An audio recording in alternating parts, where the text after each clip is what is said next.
Hey everyone, welcome back to another episode of Hobby Pants here at the Counterspell Games in Jacksonville, Florida.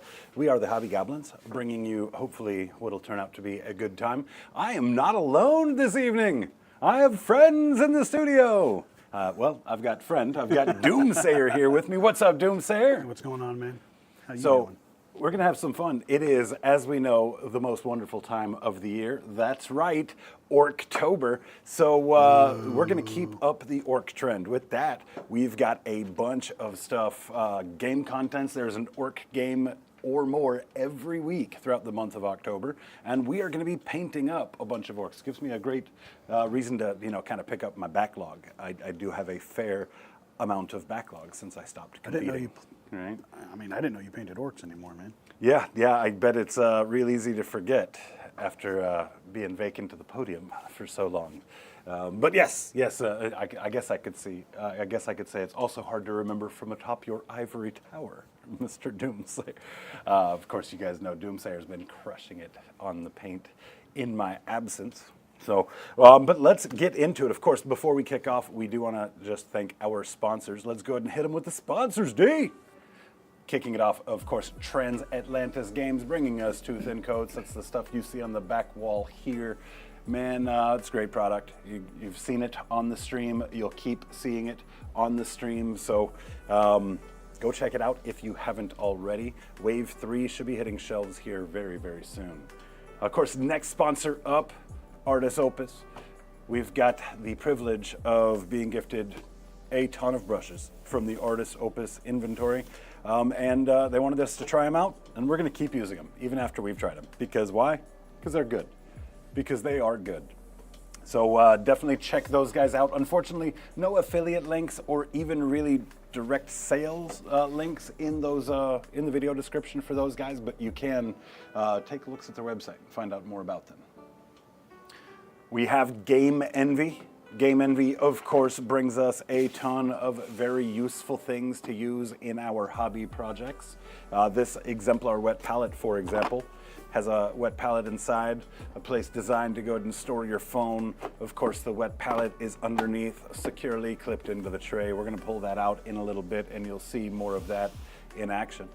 And we're actually going to be utilizing their painting handles this evening. Of course, as always, we are painting under the Lucent lights provided to us by Game Envy. A very good option for you guys looking to light your personal workspace. Not really able to put those on camera, but trust us.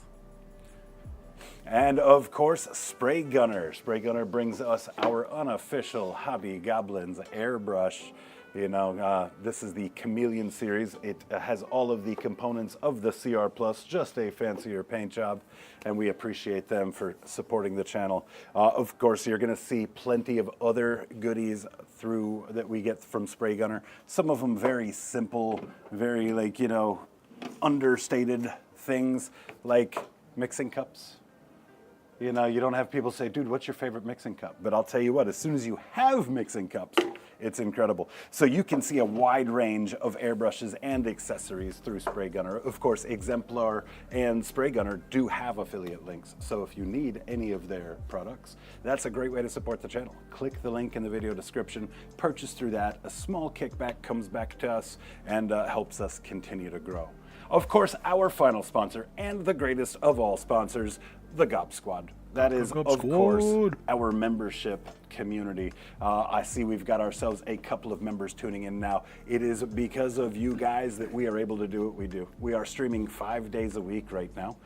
And that's just, again, been empowered by the generosity of both funds and time from the Gob Squad coming out, supporting these streams. Make sure if you like the videos, hit the thumbs up button. Make sure to subscribe and hit the notification bell so you can know every time that we do go live. And of course, dropping comments really helps boost us in the algorithm as well. All of those are absolutely free ways to support the channel and help us grow, and we appreciate all of you guys for that.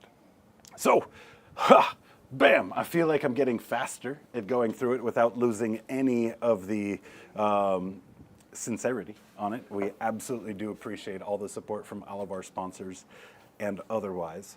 But we are here to paint. So let's go ahead and start talking about this mess that we're going to make. All right, now you guys asked for music. I have found royalty-free music that, hopefully doesn't demonetize it, but you know what? Who cares? Even if it does, we're gonna try it out for a stream or two, see how everybody feels about it. Of course, maybe even take some input for music options in the future. Please do let me know if the music is too loud. I obviously don't want him drowning me out if I'm trying to share something I might deem important, which would be an inappropriate joke, most likely. That's my priorities. Let's say what's up. Who do we have here with us in the Gob Squad this evening? Doomsayer. We've got Meep Meep. What's up? They're playing Deathwing Assault. Not entirely sure what that is. Or do they want to see us play Deathwing Assault? I think that's probably what it is. Then we got Aaron Reese. They walked in and heard Artist Opus. Are we dry brushing? Question mark. There will be some of that, and I did do a bit of it pre-stream as well to set up my value sketch on the model. We'll show that off in just a moment. Then we got Devin 11. Devin 11. What's going on, Devin? I wonder, Devin wasn't around for my Devin joke the other night when I said No, he Devin wasn't. would be in heaven in a 7-Eleven? Yeah. Because of all the rhymes? Yeah. Yep. And then we got Space Wolf Dan. He says he's digging the music. Good. Yeah, I know that other people do it. Again, if it's something that our community requests that will help improve their experience here with us, I am always happy to oblige.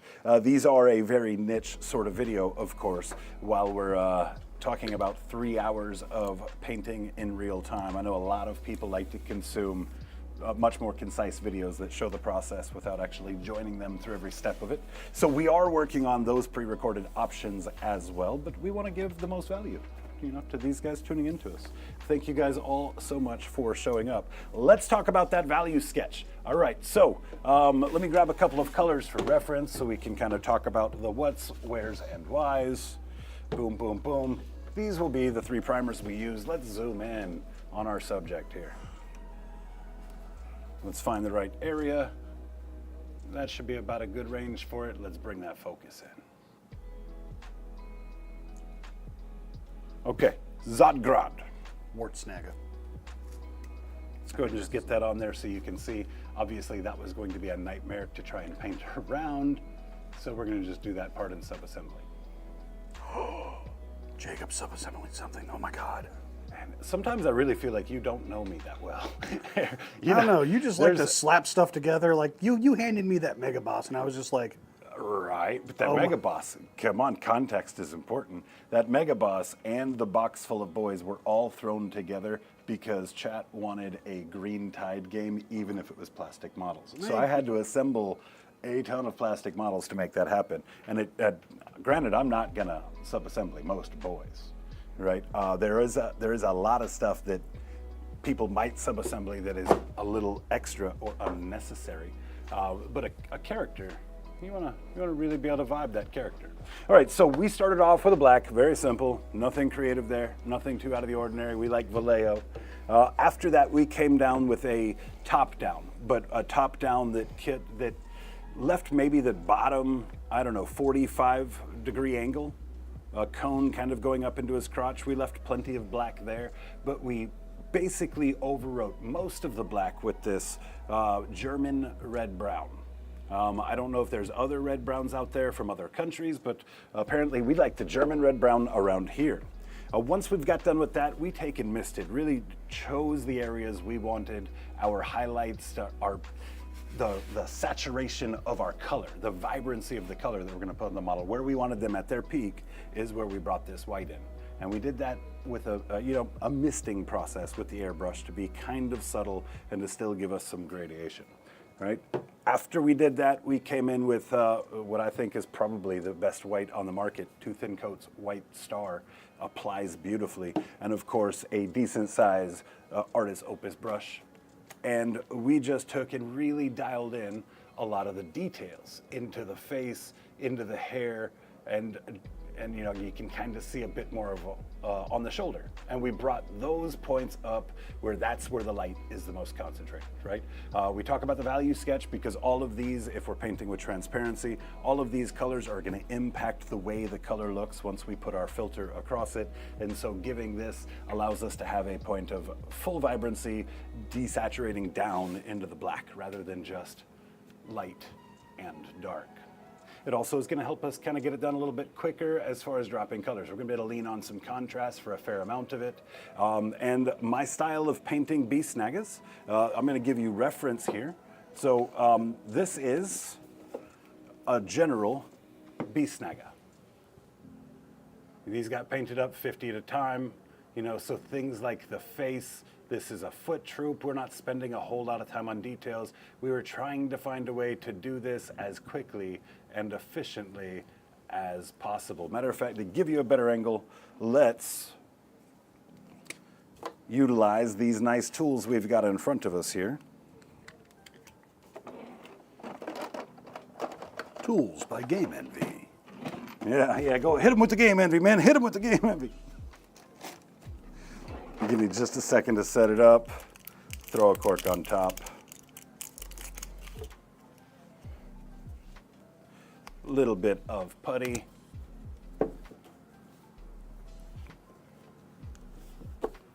And let's just jam this boy into place for a moment. Aha! Much closer inspection without grubby mitts in the way. So again, we want it kind of dirty. The color base for these are Plague Bear's flesh and Magos purple. All right, so we didn't want a lot of vibrancy on these boys. We wanted them rough and rugged, the hides and everything along with it, desaturated browns on the pants for their leathers. And then the key thing is everything that could be metal was metal, and all of that metal gets a fair amount of rust. That's the tie that binds throughout the course of my beast snagga presentation. Here is a knob of that same group.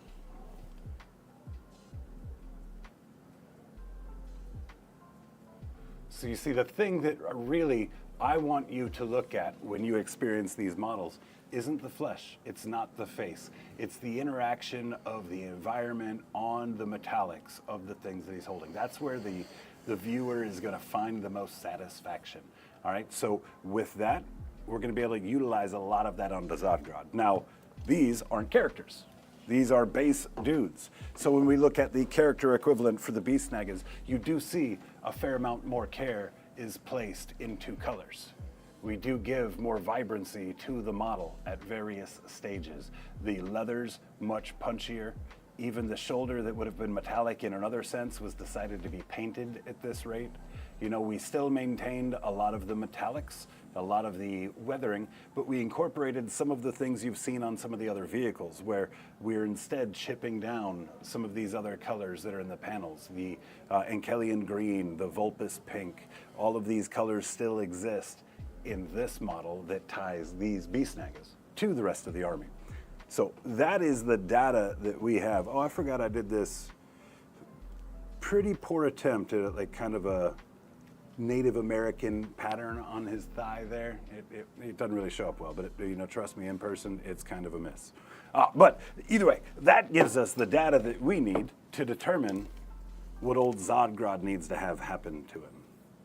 All of these purples, all these flat metals right here, the weapons, the claw, everything, right? That's going to be nice and simple. The leg, fairly simple. We're going to let the product that we're using do most of the work. We've got to determine the color of our skin, likely something in that blue range. And then if you joined us the other night for painting grots, we did put together 20 Gretchen. And those 20 Gretchen are really pink, Eric. Really, Are they really pink? Are they behind me right now? They are. If you actually want to grab one and kind of show it off, we're going to incorporate some of those. The idea being these are the super runts of Zodgrod, which to me says that he's got them on some sort of special sauce. Well, and if they're on some special sauce, who's to say he's not? So he is going to be the only orc in my army who has pink-ish skin. I don't know how pink. We're going to experience that together. Should do pink and green. But we're going to make these guys really stand apart from one another on the table. Will you grab one of my Gretchen off the shelf over there too? Oh, one of those All dirty right, things. so these are the super runts. And obviously still plenty to do. there We've they are. effectively just got the skin tone on them for right now for reference. But we want these guys to look like they belong together. So this guy is going to be pink. Now in my orcs, I like little orange boys. Little orange Gretchen. I feel like they're the funnest and the most cartoony and kind of whimsical. And that's how I see orcs, with a lot of super killy whimsy to them. So Dean has joined us in chat. What's up, Dean? He says he still has a lot of work to do. You know, we got that big tournament next weekend. You know, I did just comment on the fact that I did kind of have backups that I needed to get cleared, right? Models in reserves that needed to get cleared since I haven't been playing. Tournaments do make a good motivator for getting stuff painted. That is for sure. Yeah, I just finished a third Master of Executions. Dude, I can't wait to see it.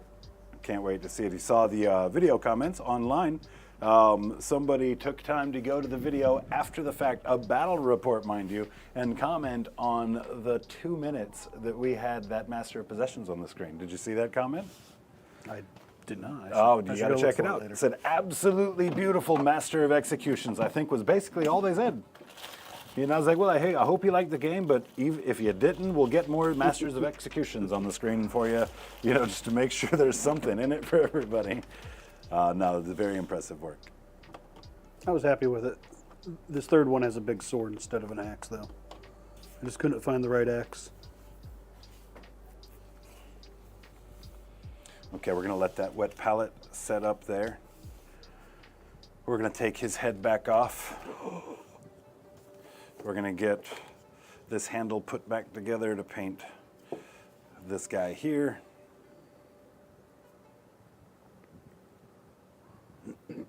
Another thing I like to do, sometimes using white putty doesn't work very well, doesn't work long term.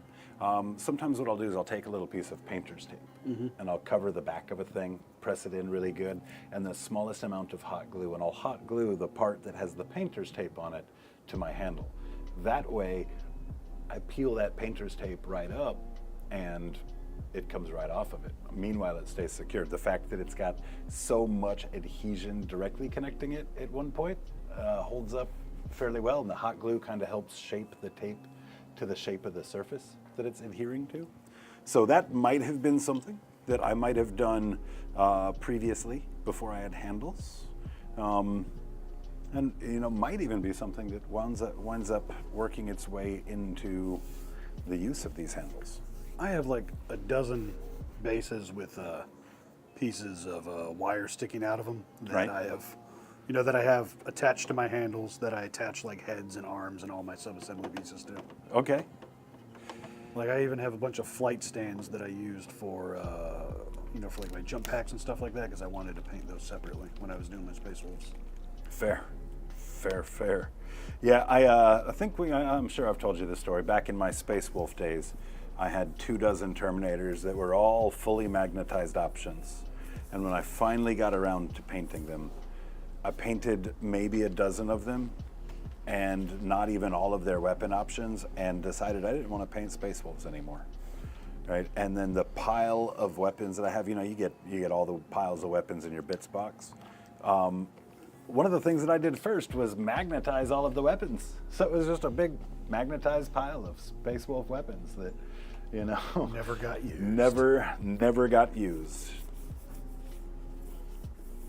That was unfortunate. That was 5th edition. I played a whole lot with friends, like we've talked about. And then 6th edition, I kind of put it aside and started doing a little painting with the idea that at some point I would make my return to 40K. Never did I have any idea that I would go so try hard when I did make my return to 40K.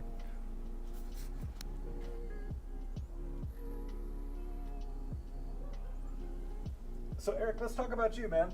Why don't you tell us how you got yourself into 40K? Let's see here. I'm 9 years old. walking around You the. look way older than Yeah. Let me just Yeah. throw that in there. But carry on. Where's so- your parents also? I'm 9 years old. I think I've been left to my own devices inside the Mills Mall in Tempe, Arizona. Walking around, there's a big old, like, not a Dave and Buster's, but whatever was before Dave and Buster's, one of those style of places where you get a card and you play video games or whatever. There's a food court nearby, and my mom gave me some money to buy food and play games all day while she shopped. And this is obviously a very long time ago, and no one's looking to kidnap me as far as I know. So I'm walking. Keep an eye on the door just in case. Yeah. So I'm walking around the mall, and I come across this kiosk for a store that had a kiosk in the mall called Arizona Gamers, and they were demoing 3rd edition 40K. Wow, dude, in the mall. Yeah, in the mall. That's pretty crazy. Yeah, this is back in the day. And I kind of, I bought I think it was the original 10-man box set of Space Marines, some glue and some paint. And it was an awful time trying to get those things together because, I didn't buy any clippers. So I was using toenail clippers to get them out of the sprues. Damn, my first army had athlete's foot. And then, it just kind of went off from there. Turns out their actual brick and mortar store was maybe 4 or 5 miles away from my house. Started going there, started playing, bought more stuff, played more games. And through the years, I think I moved away. Oh, man, I must have been 13, 14 when we moved away. And so, I spent a good solid 4 or 5 years there, just playing, 40K, Warhammer Fantasy, Necromunda, Mordheim, Battlefleet Gothic. The full spread. I'll tell you, that Necromunda, man, that was the hooks that got me. Big shout out to the guys from Arizona Gamers. If you're still around and you happen to stumble across this video, that's a Mike Jackson. That's a Brian Jones, not the Brian Jones we know, who plays Imperial Knights. Or the Mike Jackson that Yeah. might have gone by Michael on the ranch. Yeah, no. And Brian Shaw, who is a multi-time decorated Golden Demon painter and Slayer Sword winner from back in the day. Those are the guys that taught me how to play the game and taught me how to paint.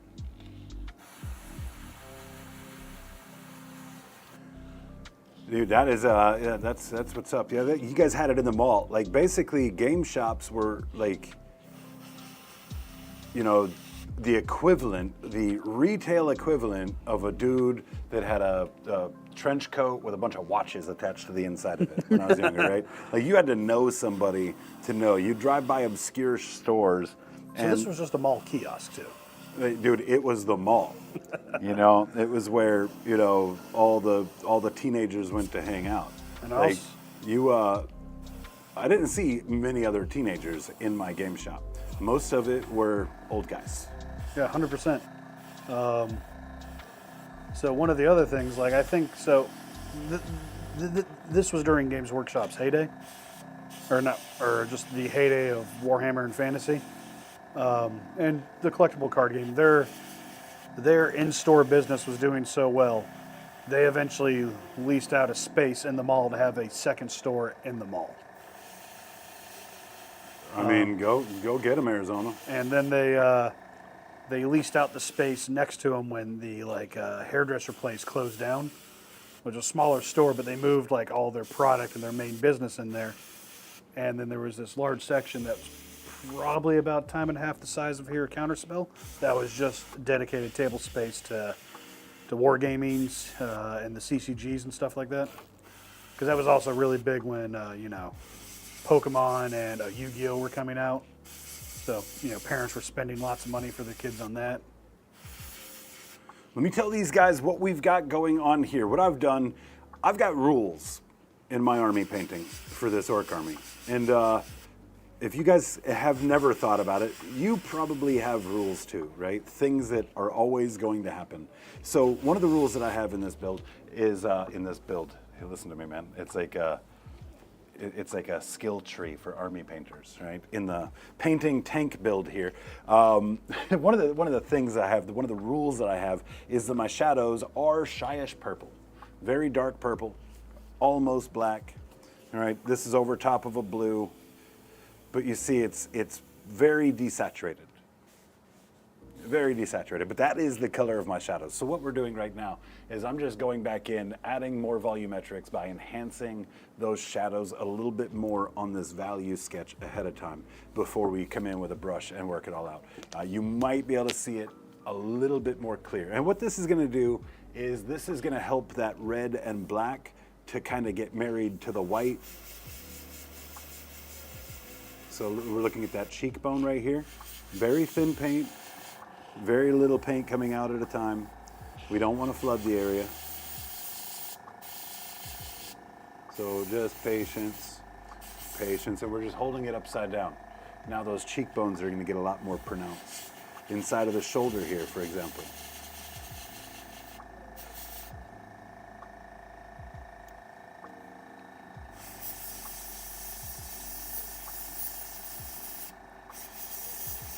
And then you can see where the dry brush highlighted the certain strokes on the hair, where you've got certain lines that are brighter than the other. I'm going to turn this to where all of those are on the other side, and I'm going to work those shadows right back into the hair as well. Lighting is super important in army painting, miniature painting in general. Now you want to tell a lie, you got to tell the lie through lighting. That's what's going to make people buy it. And half of lighting is shadows. And so you should always be looking at, not only could I go brighter on these highlights, but could my shadows be a little bit deeper?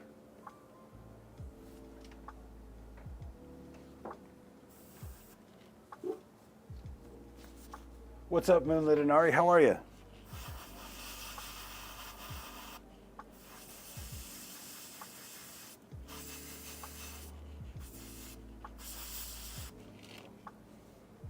All right, so you see, like nice and simple. Nothing So what's too crazy. the difference for the Leviathan purple and the shyest purple for you? Vibrancy.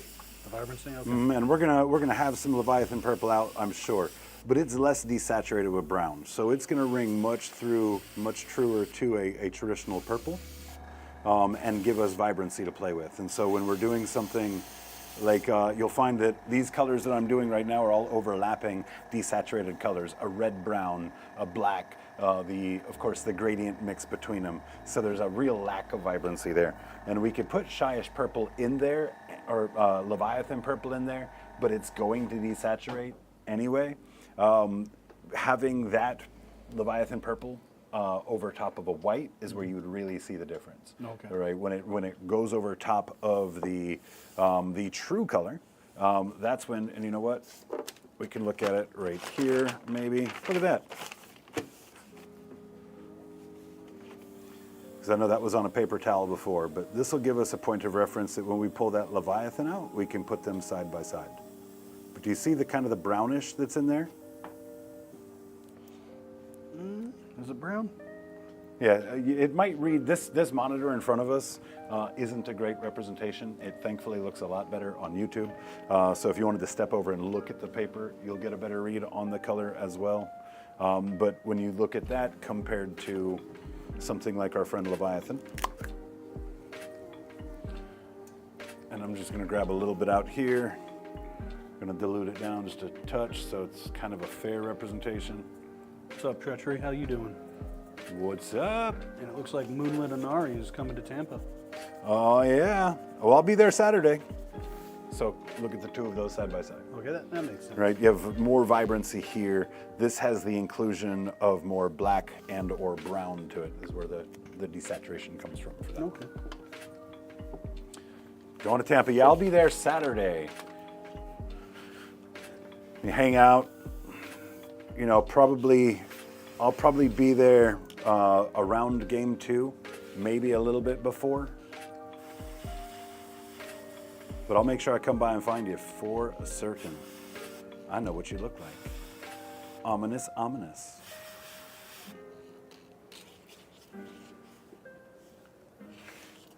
All right, get under this belt a little bit. And this next step is by and large unnecessary. Won't be needed. Could move on without it. But we're going to come back and we're going to use that dry brush again so we can talk about that for a moment.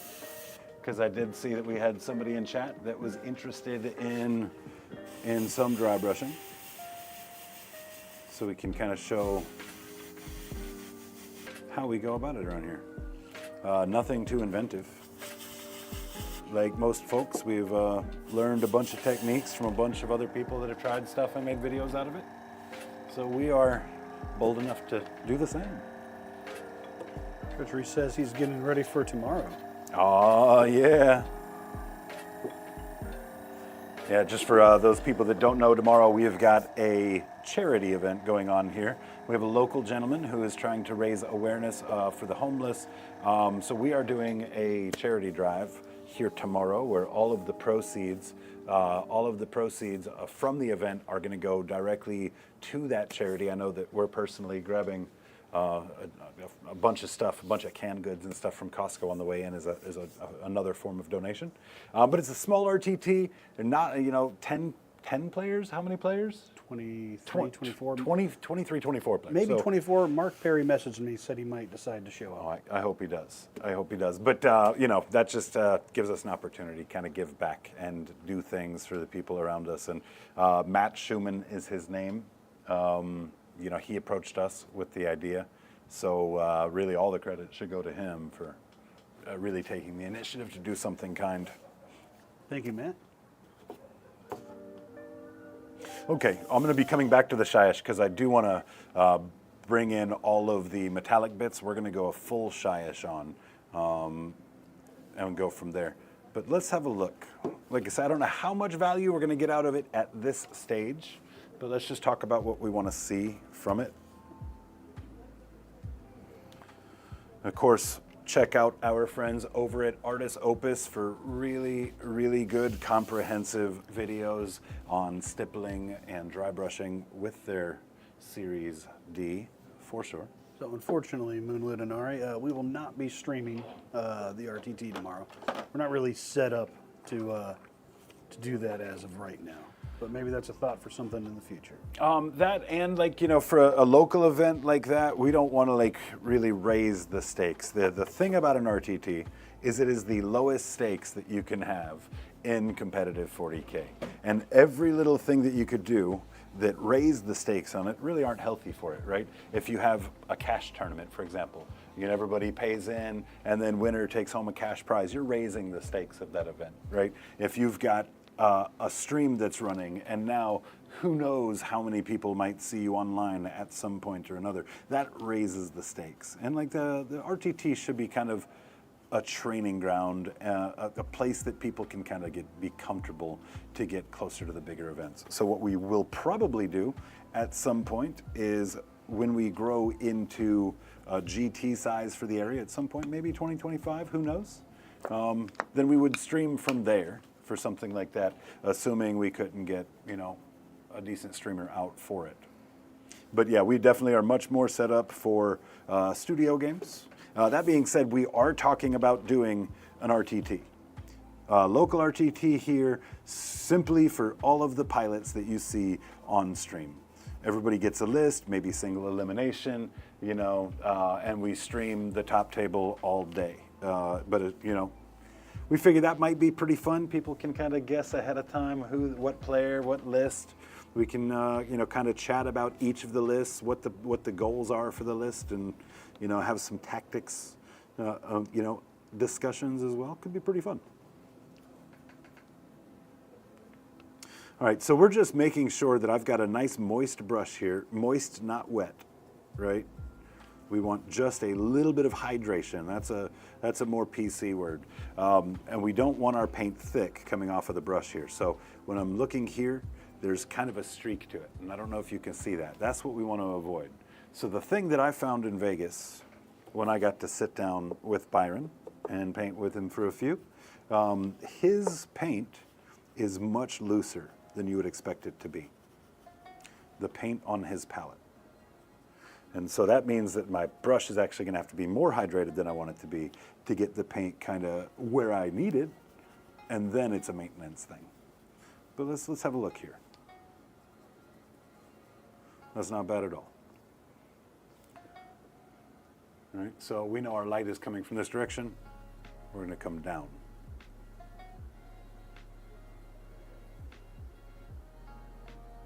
Right, we're not going to make any strokes going up. All of them are going to be moving in the downward direction.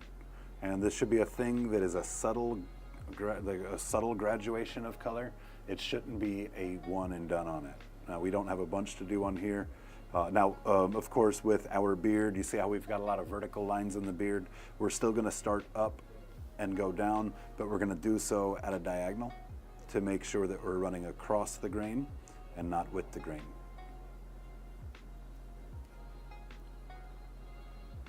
Nice and easy. And good detail and definition. Let's do it again here. And we're just going to keep this brush hydrated.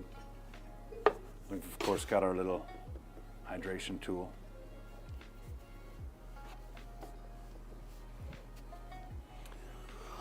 You know, I destroyed that piece in mine after using it for about a year. Yeah, I mean, those sponges aren't terribly reliable. Now, something that I've seen here recently is Sergio Calvo. You know, I've always respected his work, don't get me wrong. But watching his videos recently and seeing more of his process, dude, I love his painting style. I just love it, right? And one of the things that I've noticed is that when he's doing a lot of his like really fine detail highlighting with his brush, he's using something like that to keep his tip in shape and to keep the like all the individual pigment that might gather there as it dries. Mm-hmm. He's using something like that that's far more saturated, far more, it has far more water in it than we do for the dry brush. But that's pretty genius too. You know, having that little sponge just to constantly clean the tip on. You know, so that's something I want to try incorporating as well and see if it adds any value for us. Well, I found a good replacement for it. I got one of those things at home, a little travel case for the round paint bottles, and it's pluck foam. And the pluck is about the right size. So I got a bunch of those and I just cut some of them. There you go. Yeah. You could also check Spray Gunner because these things coincidentally are the same thing that goes inside of these caps for your airbrush. Mm-hmm.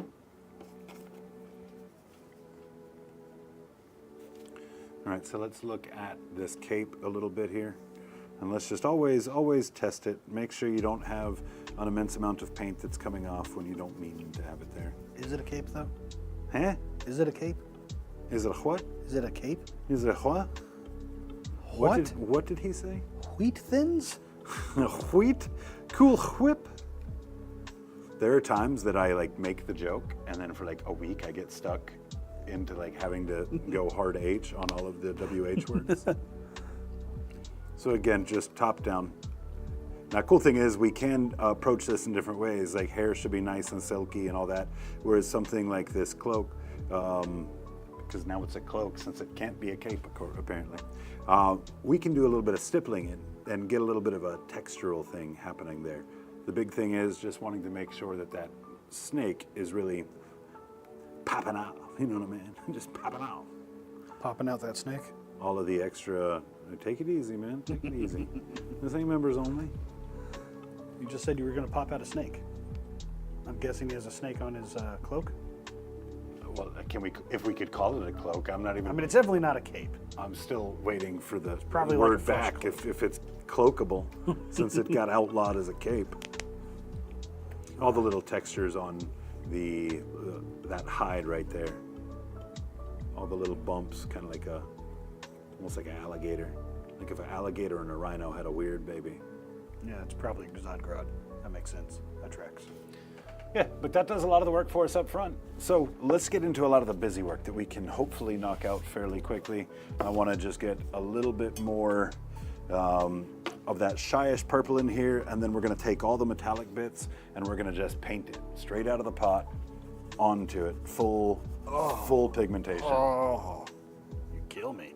What's the problem? Straight out of the pot? The contrast? Oh, the contrast. I thought you said metallics. Jeez, you gotta keep up with me, Eric. So we're not painting Chaos Knights today, Hey, man, baby. hey, man, I'm just reading chat. I got Moonlit Anari saying he uses a paper towel in his wet palette and uses an exposed section to keep his brush tip. So I was only partially paying attention to what you were saying. I heard out of the pot metallics. Joking around with my wife today. She's got this weird thing of hitting me with these actuallys that I can't argue with. Right. Right, because the science doesn't check out, so there's no basis for it. And like today, I get out of bed. My father's birthday is tomorrow, and so we all did a family meal today. And so I get out of bed, take a shower, and head to Red Lobster to eat cheddar biscuits for breakfast. And on the way there, my wife, her phone, for whatever reason, took over the radio in my Jeep, and she had this really I don't know, man. I don't even know how to describe it accurately. But it was like a house music that was very aggressive. And I was like, baby, I just woke up. We gotta change it. And so I put on another song. It's kind of like a more chill song. I don't even remember what the song was because frankly it didn't matter. It just wasn't that aggressive house music. And then it rolls into one that I think is actually a very pretty song. And she almost immediately thinks, oh my God, actually I like that song. And when we were talking about it a few minutes later, it was like, hey, I don't, when that song hit your ears, you didn't like it or whatever. And she's like, well, it's not that when it hit my ears, it's when it hit me right here and taps on her chest. Right? And I'm like, well, you're supposed to use your ears to listen to it. That's where you're going wrong. It's not the song's fault you're listening to it wrong. Don't use your chest. But yeah, she does that kind of stuff to me all the time, where she'll hit me with something that's okay, yeah, that's not arguable. I have no science to back up my theories, so. No, we had a good time. Happy birthday, Dad. It's I don't care how old you are. It's always fun to be surprised with a bunch of staff of a restaurant singing for you at a birthday table. For reference, when he said he ate cheddar biscuits for breakfast, that was probably closer to 1 or 2 o'clock today. It was 4:30. 4:30. There you go. Yeah. Yeah. He's only been up for 4 hours. I have been working very, very hard for extremely long periods of time on that Stampa video, the final pre-recorded, kind of short version of everything that we've done. It is an immense amount of work, and I'm not just burning midnight oil, I'm burning all of the oils all of the time. We got a little bit of that white still here. I did clean the brush so it's a bit wetter than I was normally going. Thank you for cleaning the brush. I need to get these toes. Yeah, I forgot you were here, man. Otherwise, if I remembered, I would have dropped it in the paint pot. Treachery, he's not just a nocturnal animal. Animal. This man just maybe sleeps, at best 4 hours at a time. I mean, don't get me wrong. When I do get to sleep, if I don't have to get up for anything, I can sleep. That part's not broken. The broken part is the getting to sleep, right? Once you get to sleep, it's fine. But typically, there's always just one more thing that I could get done before I go to bed, right? And then once you stack up a dozen of those, it's time for another meal, because now it's been up for an additional 6 hours you didn't account for, and your stomach is telling you, well, we gotta eat something. So yes, I'm a man with no circadian rhythm. Even my circadian can't dance. I appreciate you painting those toes. A lot of people like to forget their toes, especially on nights. Yeah.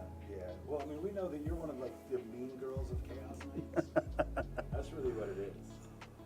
You're not even a good representation of Chaos Knights. You're the mean girls of Chaos.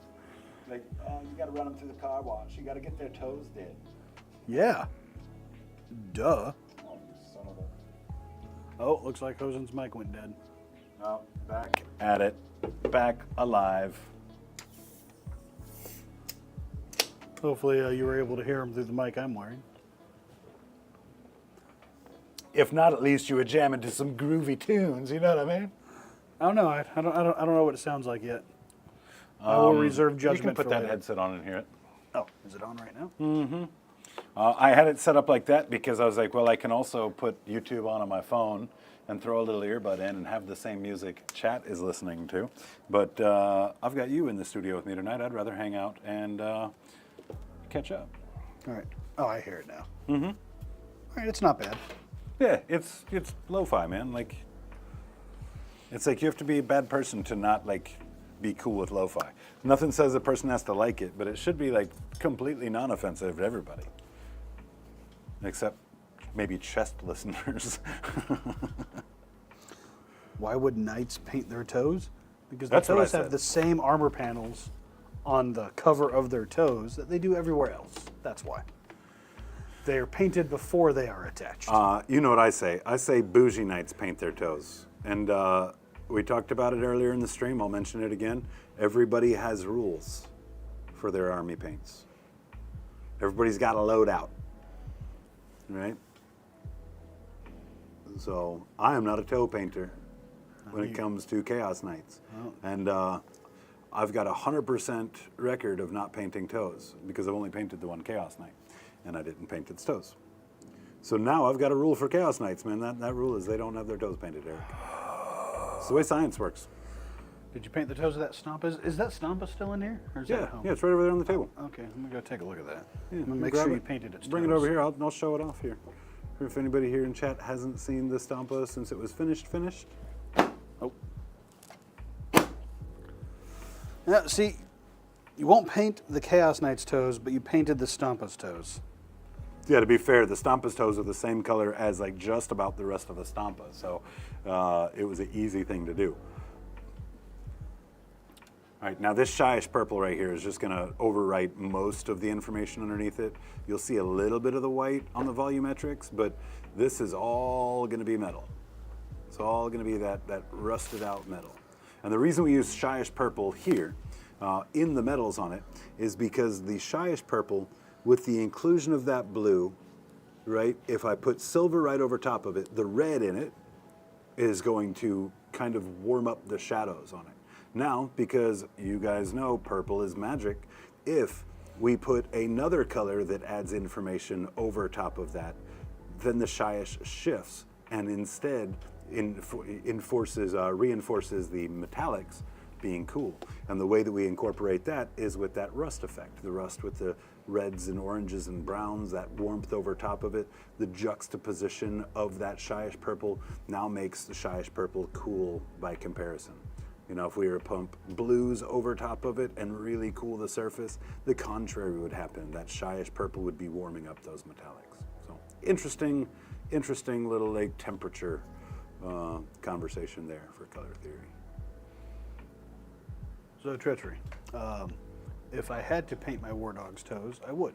So the standard war dog, it's 3 talon toed foot. It doesn't have armor panels on its toes, but you know whose does? The regular armigers, and I paint those when I turn them into Chaos Knights. I paint my toes when needed.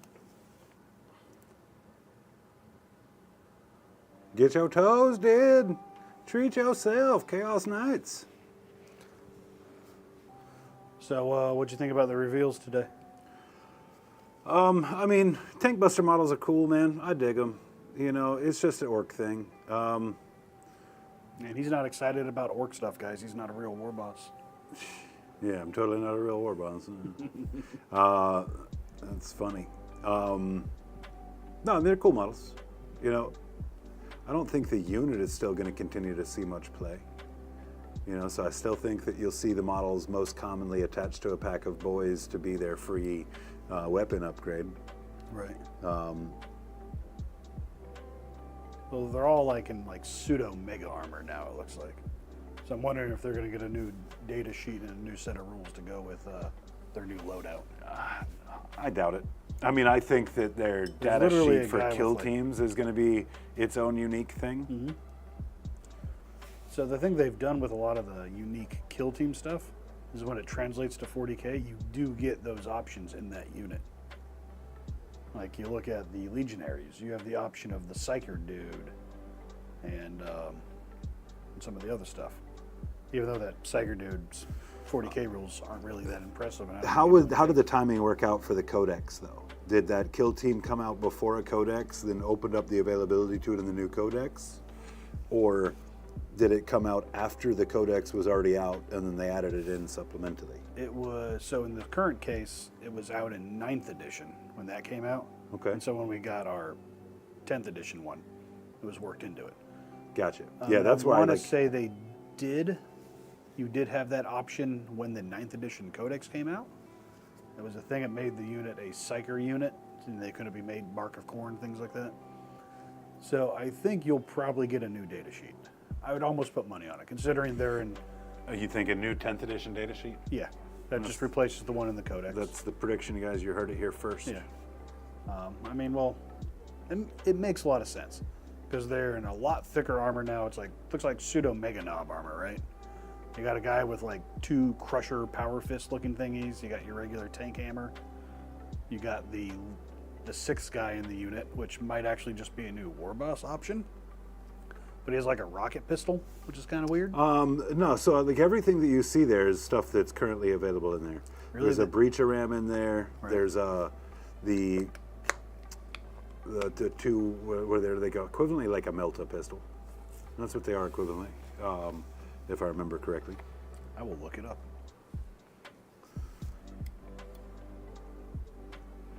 But I think they're just changing the aesthetic. They're replacing the old metal commandos. Maybe. Or the old metal tank busters, I should say. Well, are they metal still? No, they got to be Fine. plastic. Coming in a new kill team Well, box? fine cast. Right now, they're fine cast now. Yeah, well, you know. I mean, it's not like you're going to get these guys anytime soon. Maybe They stopped making metal years ago, didn't they? Some stuff still turns out in metal. A few things, like I know Baharoth. You can if you buy him. Kazoon type, yeah. Yeah, he's still in the tin or pewter. All right, and we're going to put a color on this vent up top here. There's no but bridge all this metallic stuff, we're just going to be very, very liberal with our application of Shyish.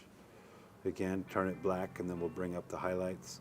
There's this other little tank on the side. We're going to use that as another opportunity for a pop for color.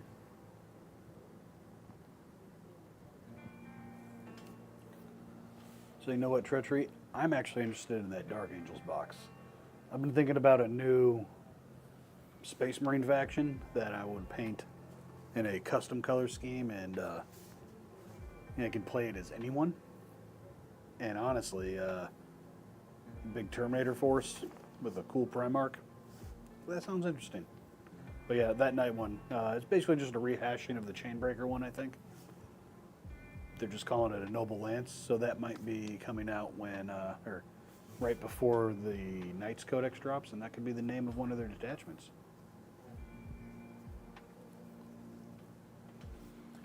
Okay.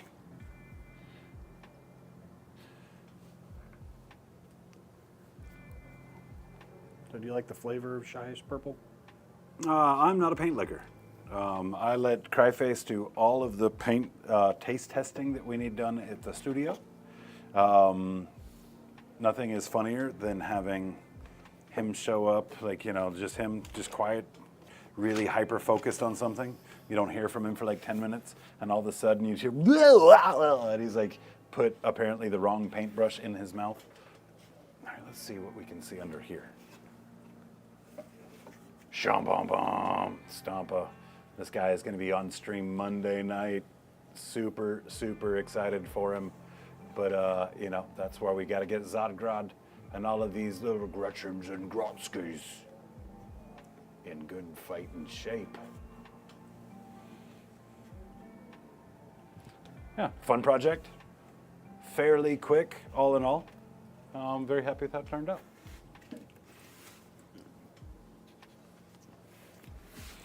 It looks decent. I like it.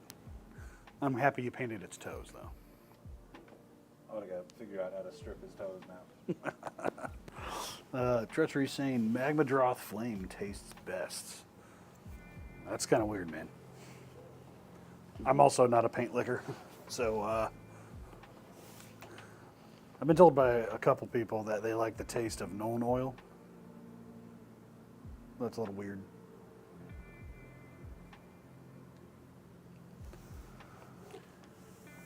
Yeah, got a little shyish out there on the pallet. Drop know. that inside of that crack. I didn't And know then you were let's shy.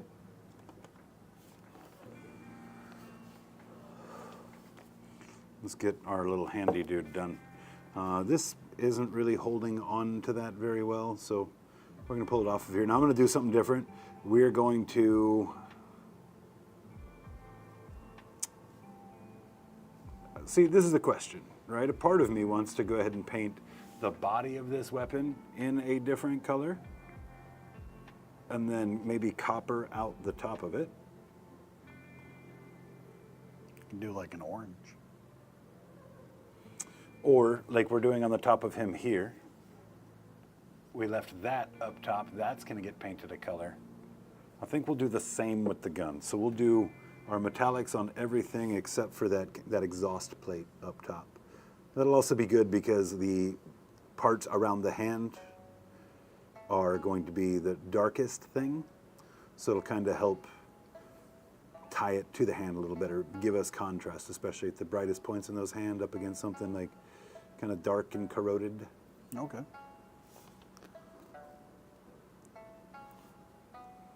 So Moonlit Inari has said that he's been known to sample some vintage paint every now and then.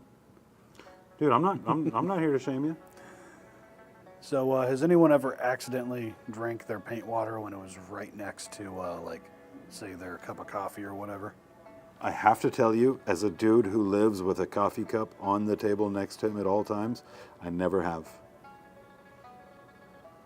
I never have. I've heard so many stories about it.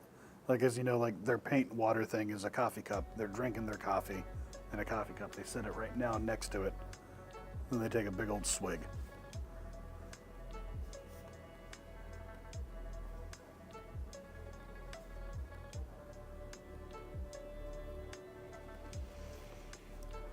All right, nice and easy.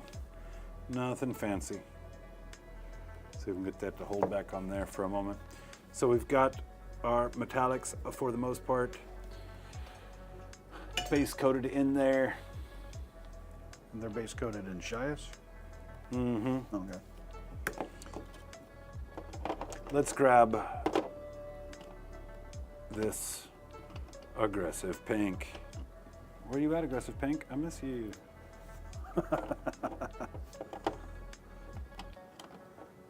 Huh.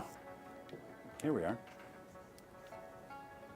What pink is I mean, that? to be fair, it's called Doomfire Magenta. Oh, Like, yeah, that's right. It knows that it's pretty serious about its claims.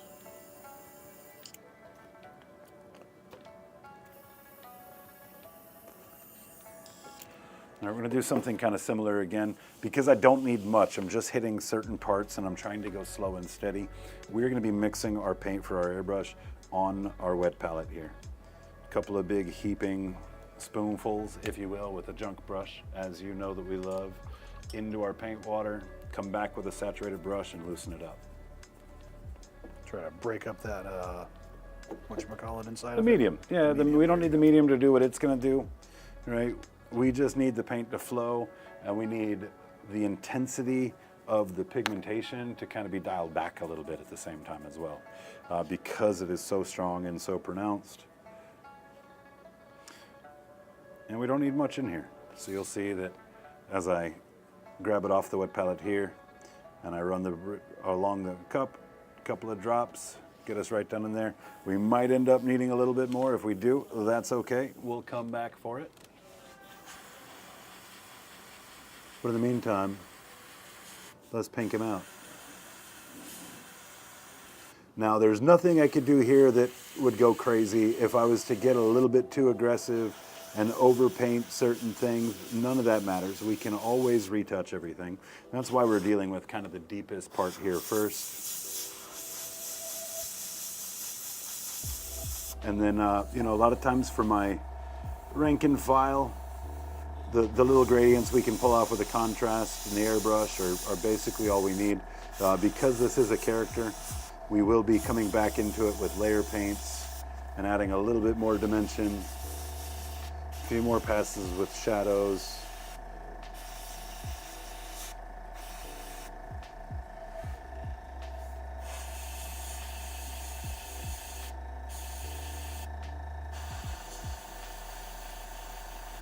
Oh, came out pretty strong there. It means we had a little build up in the nozzle. Oh no. But being the toes right there, we did the shyish first, and we can come back in with the shyish and darken all of that down. But the shyish and that pink actually don't do too bad together.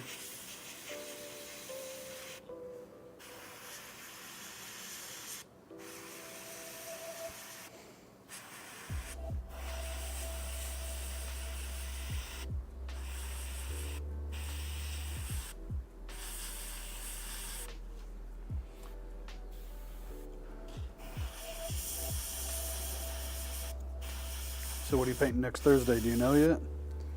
Well, I think next Thursday for what now? What are you painting next Thursday? I don't know yet. I need to paint up knobs for the stream at some point.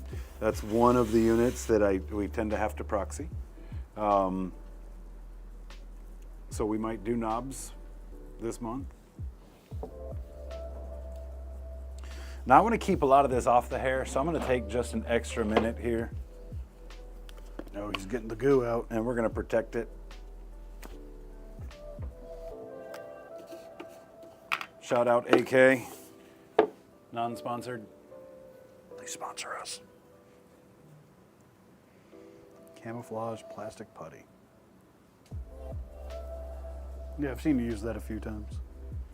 Yeah, it is pretty cool, man. It is pretty cool. Like, how tacky is it? How sticky? Will it take? Yeah, let me hand you the jar in a second. Let you feel it. It's, I think, a petroleum based. Okay. So it looks like it would feel greasy, and it does, to be fair, it does kind of feel greasy to the touch when you're moving it around the model, but it doesn't really leave a residue. So, like, you don't feel greasy after touching it, right? But yeah, it's definitely a very interesting product. Looks like a good way to do camo on tanks, I guess. Yeah, that's, I think, probably one of the prime things that it was kind of brought to the market for. You see there's a camo pattern on a tank on the logo of the thing here even.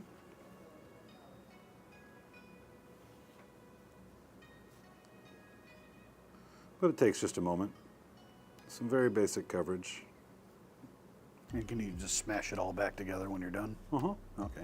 And with the what we're using it for, we're not going to have that much pigment hit it, so actually be able to reuse it. If you're doing something like metallics, using the mask metallics, you don't want to reuse that. Okay. Because you want to make sure that mica stays exactly where you want it and doesn't get mixed into any other things. You don't want luster. You know what I mean? Right. On things that shouldn't be lustrous. Yeah, that checks out.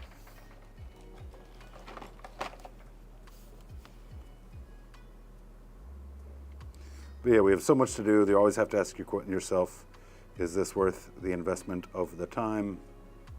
And so there will be times that maybe it's not.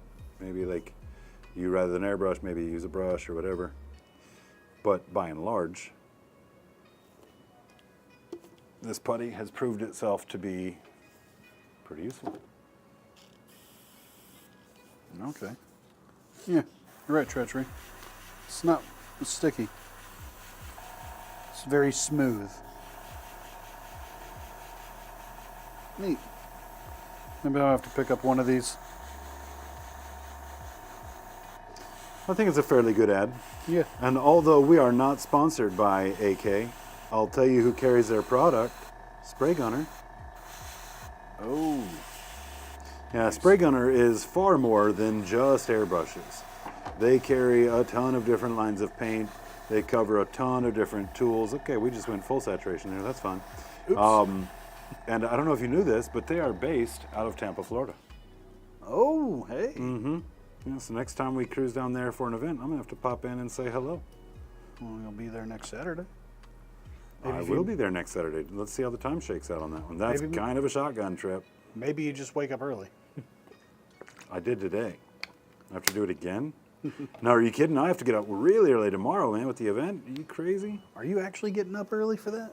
Like, round 2 early, yeah. Around 2 p.m.? Yeah, that makes sense. Right after lunch, going into round 2? Yeah, it should be like that. Maybe even right before lunch.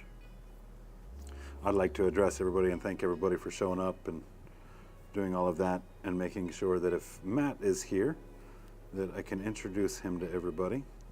And then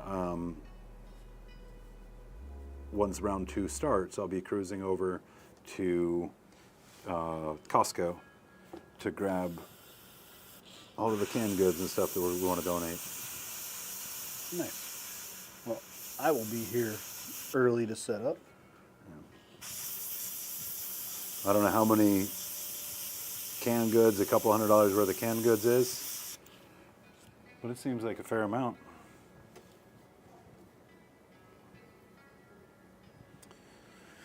Okay, now I do have a problem with doing his shoulder. See this shoulder pad right here? Because of how aggressive the whole front of him is there, trying to paint it all together and fix this joint, I had to go with one or the other, right? I either had to have a visible joint in the shoulder pad, or I had to have a large portion of the model that could not be reached by air nor brush. So I opted to make sure that we could paint the thing we were painting and took that off. Now that might be a good reason to go ahead and silver out that shoulder. I think that's what we're gonna do.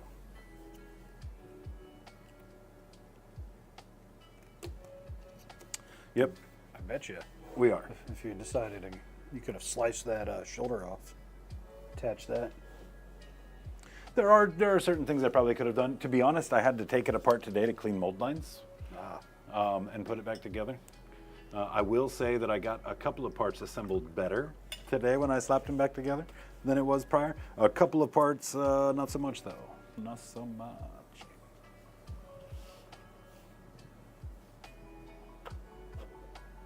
All right, were you as shyish? Man, Purple, why are you so shyish? It's my P. Diddy impression. I don't know what that was. Lube Diddy?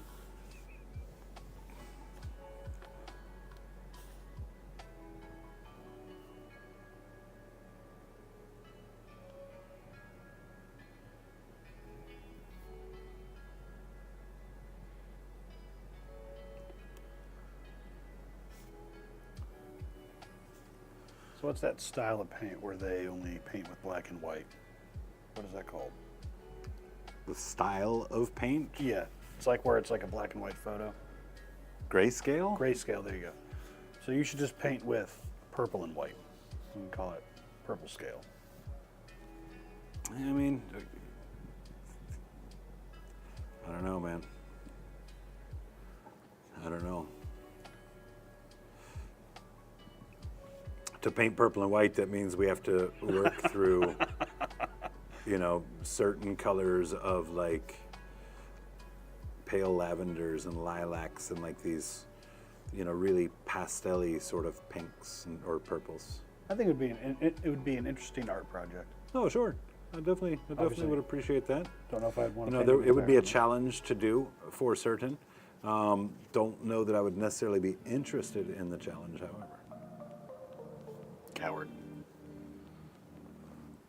Coward? It's not that I have something to prove. It's about enjoying what I'm doing. I think you could enjoy it. Enjoy the art process. Make some happy mistakes. Look, I can enjoy just about anything because I'm like that. I can find a way to make something stupid a good time. I mean, what about that time I threw up in your shoes? Did you find a way to make that a good time? How many jokes have we gotten off of it? You woke up legitimately concerned that you may have shit yourself. That's as close as I've come to my dream this far. Yes, I had a good time. Can't Would believe I had a you dream better about time? that. Would have had a better time had I not gotten puke in my shoes or in my hands. But make the best of it, man. You know, Dean, I promise I'm not going to throw up in Tampa next weekend.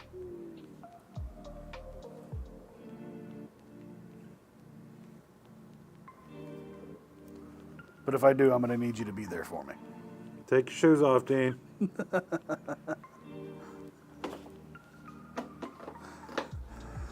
Yeah, I think it was, yeah, Dean, I think you walked me back to the room, right?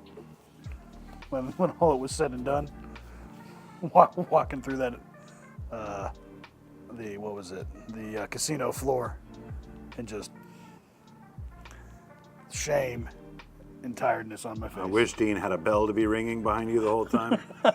Shame. Shame. I mean, I didn't really feel that out of place. This was a casino floor. You know that's happened a lot there. Shame. Oh, you're right. The security guard, what was her name? Shauna? Oh, Shauna was great. Yeah. Dude. Shauna was great. She tried to get me in color. Missed. In trouble. In color? My brain didn't work half the time. No, she was fantastic.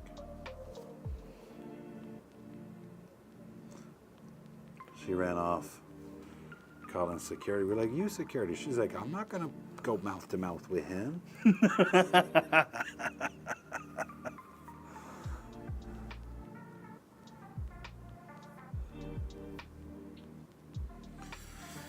So we're just taking the places that didn't make sense for the airbrush, and some of them that did make sense, and we just forgot them, like this arm. And we're just taking that diluted stuff on the wet palette and bringing it across, tinting the colors. This is a lot of what our mid-tone is going to look like effectively, right? We're going to be highlighting a lot of this up. Maybe we'll even use that dry brush again to bring in a couple of different other shades and hues, but at least get this going. But you can see the intensity of the pigmentation in here. It really directly competes with a lot of the pre-shading we did. Just because the color itself is so intense. But that's what super grunts are made of. Doomfire Magenta, specifically. That's what they're made of. Today, here in the cave, you're damn right. Okay. Cool. So we've got some leathery bits that we've got to work out. We've got to work out our, like I said, we're going to do that cloth blue because we like it.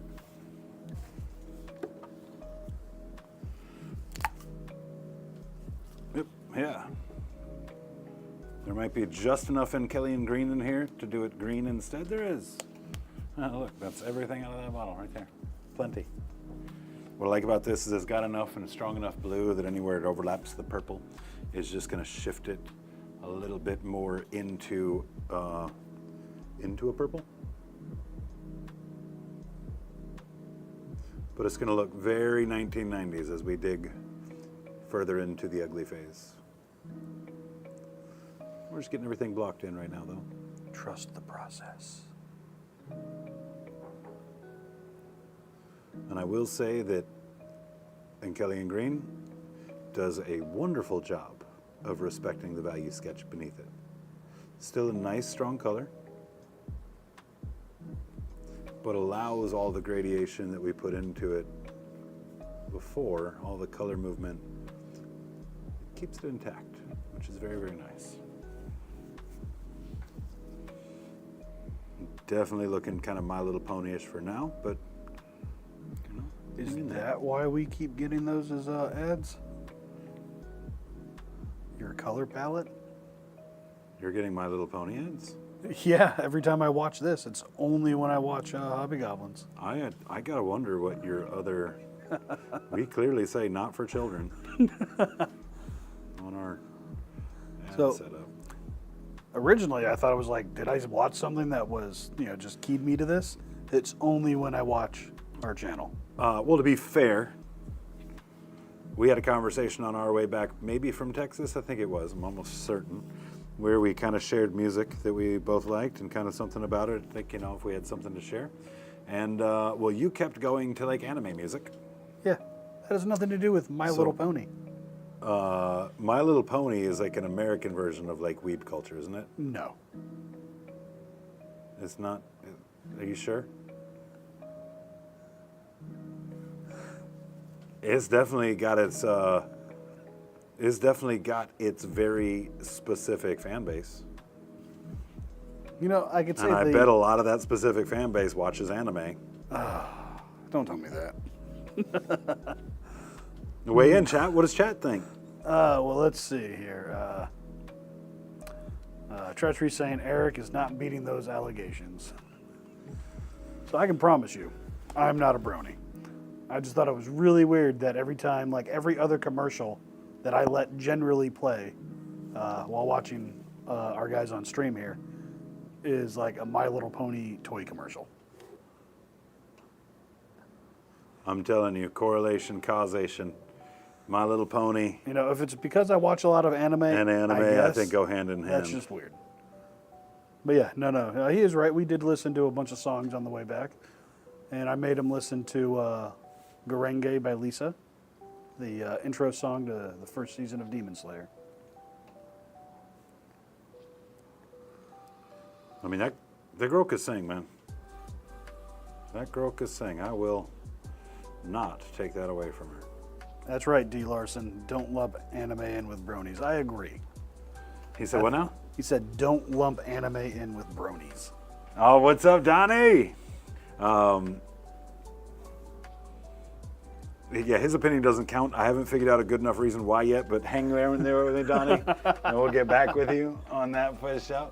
No. I'm just saying that they are somewhat related, right? They do share a demographic to a certain degree, much like 40K players in Magic Gathering, the Gathering players share a certain amount of demographic, right? They forget to shower. That just seems like a weird, thing to say right there. Like, how is that related? What demographic do we share with Magic the Gathering players? Then we come to a game. The very environment that we exist within, there is a clear overlap there. There's a Venn diagram somewhere.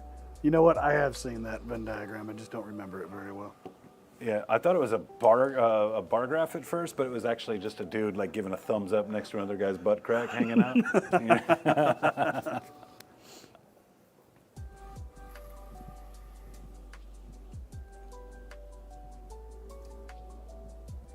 All right, what's up, Dr. Miniature? Great to see you. We're going to have Eric put up this poll. Eric, ask these people, is there correlation between bronies and anime? Oh, God. And whatever anime kids are called. I don't even know what they're called. I've got too much silver on my face to...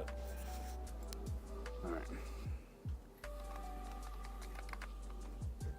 Oh, apparently we got a cap lock on. Where are you?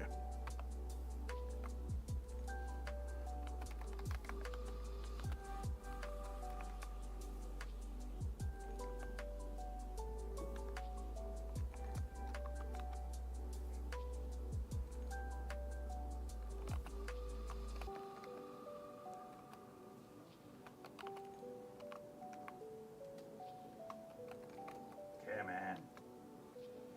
I do think one of these gamer nerds outside might have just walked by and beefed in the door hole. He who smelt it dealt it, bro. Dude, if there is a fart that has to be assigned to me or you, it is always yours. Forever. Forever.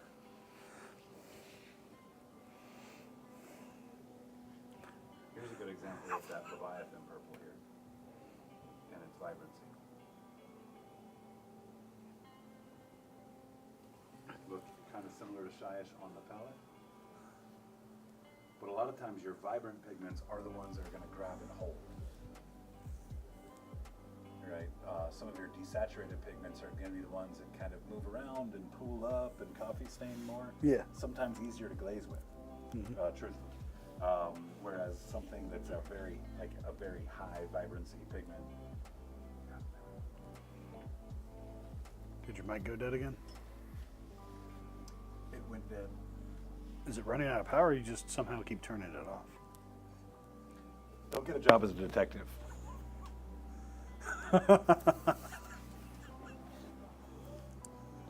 Don't do that, Eric. Okay, just getting some colors worked in. They're going to let some of that contrast dry. But you see how that blue just like, that blue kind of pops pretty nice on there. It's not terrible. We do need to make considerations on what's going to happen with his face. We need to add definition and detail back to the flesh because that kind of got whisked away. And then I think we're going to do 2 different browns for that bag. I think we're going to go with some Zodgrod yellow, which is a very desaturated yellow. Again, don't need much. Take a hydrated brush into the pot, make ourselves a nice little pile to pull from. That little 2 dips is all that we need right there. We're going to wash all the extra out of it, just to get that contrast out of the ferrule, even though it's a junk brush. See that thing taking a left turn on me? I love it. We're going to get enough on this brush and just apply a liberal amount to this bag underneath here. You doing that for nice contrast, the blue against the yellow. This Zodgrod also does a nice job of respecting the value sketch underneath it. So it's going to have really nice dimension based off of all of the highlights and shadows that we've already done. And these colors are also colors that do occur, or recur, I should say, in my normal paint recipe. I keep finding spots of flesh that should be that bright, bright pink, but they're hiding from me because they don't want to be that bright, bright pink. Back of his foot right here.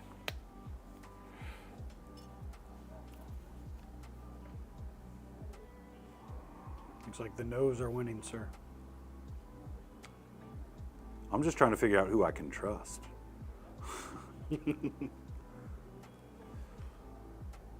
No, it's fine. Everybody kind of sees through a filter, right? It's about your own personal experiences.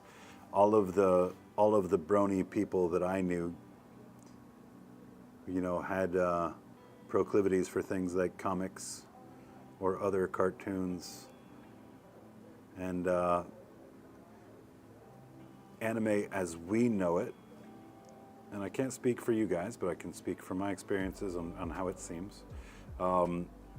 American anime consumers are a different demographic than, say, Japanese anime consumers.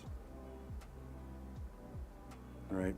Ever so slightly. It's its own kind of culture. It's like a westernized version of it.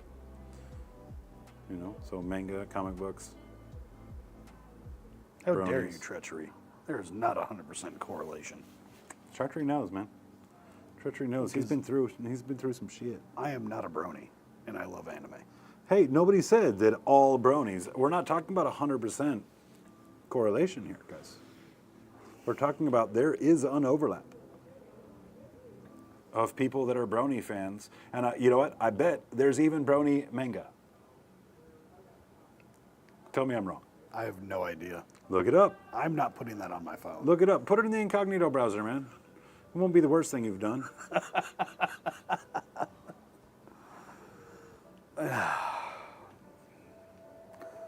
Chat, hit us.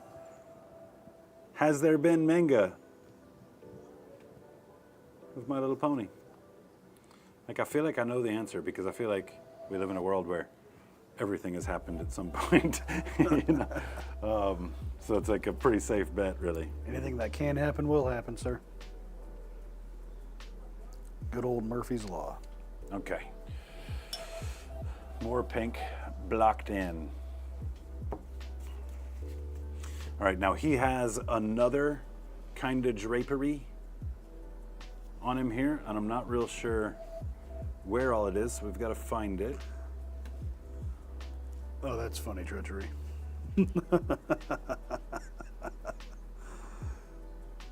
You want to share? Oh, no, I didn't want to share with you. But I'll read it. I'm not reading chat, I'm painting.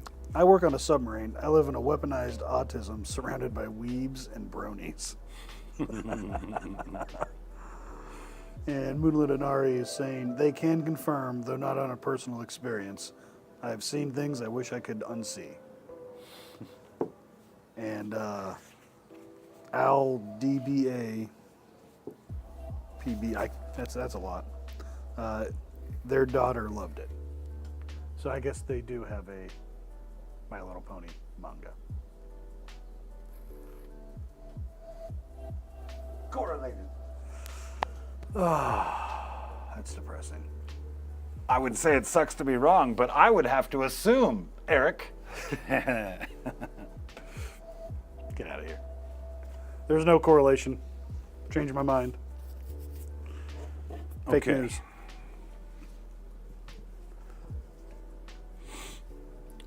So we've got one more cloak and a pair of pants. Now, pair of pants are, again, doing my orc style. Eric, will you be a doll and go grab me off of the shelf out there a snake bite leather?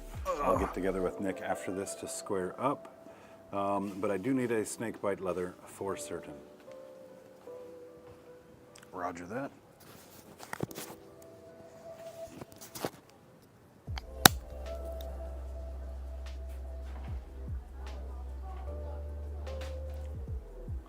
Again, just figure out all the places to work all these base colors into it. That'll give us a better idea of where all of our points of contrast are going to be.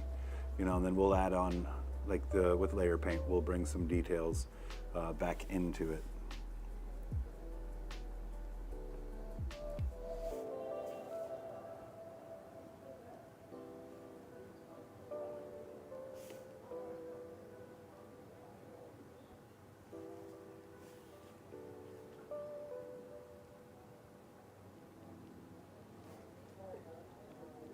And as always, we are going for, battle ready, maybe battle ready plus. We're not going to win any competitions with what we're doing here tonight. We're setting a reasonable goal and rewarding ourselves with the completion of a task. Thank you kindly. Little snake bite leather. It's a brown with, believe it or not, just a little touch of a green in it. Is it green? It's got a little touch. Okay. Weird. I mean, I've used it before. I just never noticed green. I thought it was more yellow. You can see it when it's piled a bit better. A little bit of green to it. Go in and just work out our leathers real quick. Our leathers and our wood shaft. What did he say? Nerd.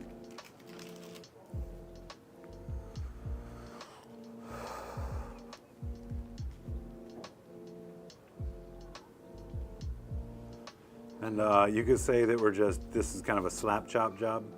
You could also say it's whatever slap chop was called before slap chop, because people have been painting with filters for a long time. Contrast just kind of made the experience a little bit more accessible to people. I can speak for myself here for sure, and I imagine a lot of other people might agree. But it's a lot of times easier to pull the trigger on a new product than it is a new technique, right? Like if I'm buying the bottle and the bottle is supposed to do the thing, I can rely on the bottle is going to do the thing. Whereas something like, I'll use oil as an example. Took me a little while to get around to using any oils at all, because frankly I was kind of intimidated. I had to do a bunch of research online to find out how it was supposed to work, and then like go buy all the individual pieces separately, and then risk messing up something I'd worked hard on to try it. Like that was a challenge. Whereas like that Dirty Dust, by comparison, Dirty Downs Rust rather, I got that bottle, I cracked it open, I started rusting everything. Just everything. I think the first time Rob used it, he screwed it up. Use what, the Dirty Downs? Yeah. He was trying to use it on some of his plague bearers and it didn't work out for him. And I was like, did you even watch the video on how to do it?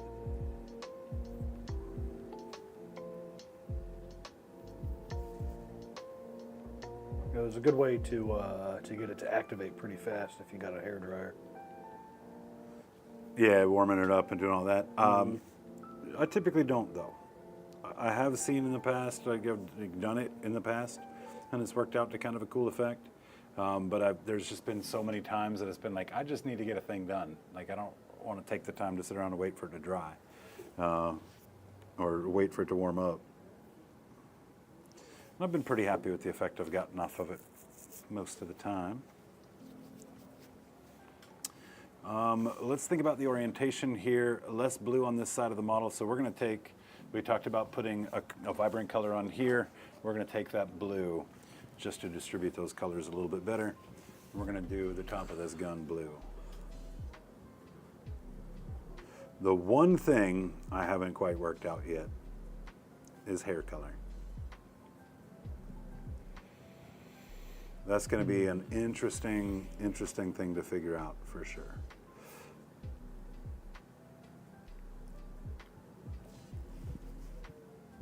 But that's what the ugly phase is for.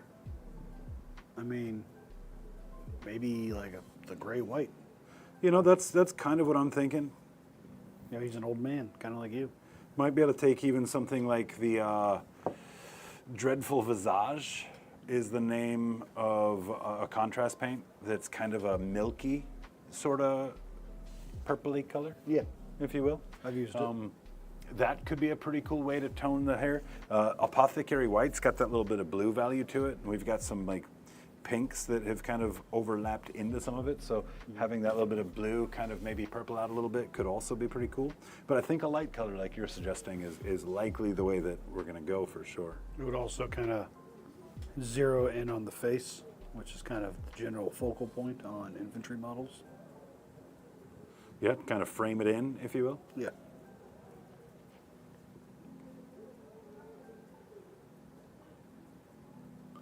All right, cool. This is nice that most of our colors are figured out. Now we can just start adding depth and dimension to them. Just using the extra little scrap on the wet palette to get these colors worked in here. Good. Staying on camera. That's fortunate. Yeah, you missed a spot. Terribly paranoid. So I keep checking to make sure that my mic is back on.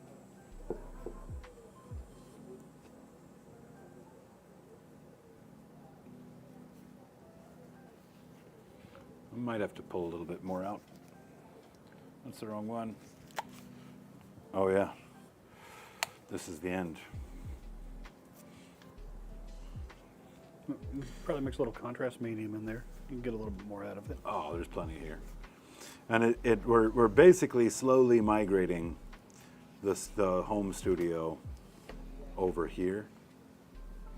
You know, obviously we've got, I mean, all the paint lines at the house, right? I'm not going to bring all the paint lines over here. I'll bring the stuff over that too thin coats can't do for me. Otherwise, you know, we're really going to test those guys out. You know, we're carrying their sponsorship. Like, we believe in their company, believe in them as people, but we're also going to really work their paints hard to really test them out for them. But so like the things like contrast, I just need to bring the rest of the contrast, the rest of the inks, you know, because I by nature am more of a filter painter than I am a layer painter. Now the yeses are winning. It's probably because that indisputable evidence from Nola Owl. Mm-hmm. Uh-huh. Take that. No. I refuse to accept this. You can't change my mind. This is fake news. Oh, we don't have to change your mind. Your mind has no impact on the truth or not, right? We've got chat, who's looking quite lovely today, I might add, with that yes hitting that north of 50%. There's no way they could be wrong. There's just simply no way. We're gonna grab a little bit of that white again, and we're gonna revisit the hair. A couple of spots we got a little bit over on.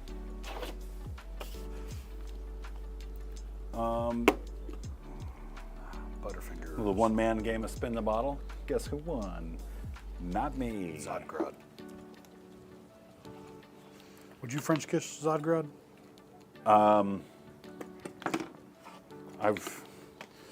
I have admittedly in the past sat around late at night and wondered what kind of weird stuff you might get off on. Never did I land on Zodgrod. So that wasn't on your bingo card. That's an enlightening sort of thing for me here. This is like new experiences. New experiences unlocked. You know what was a new experience unlocked for me? Was that U-turn in Texas? Oh man, why are you bringing up old stuff, man? I will never not bring that up. Hey, look, I owned it, dude. I owned it. Yeah, I'm still gonna bring it up though. That's fine. Whatever it takes to medicate, my friend.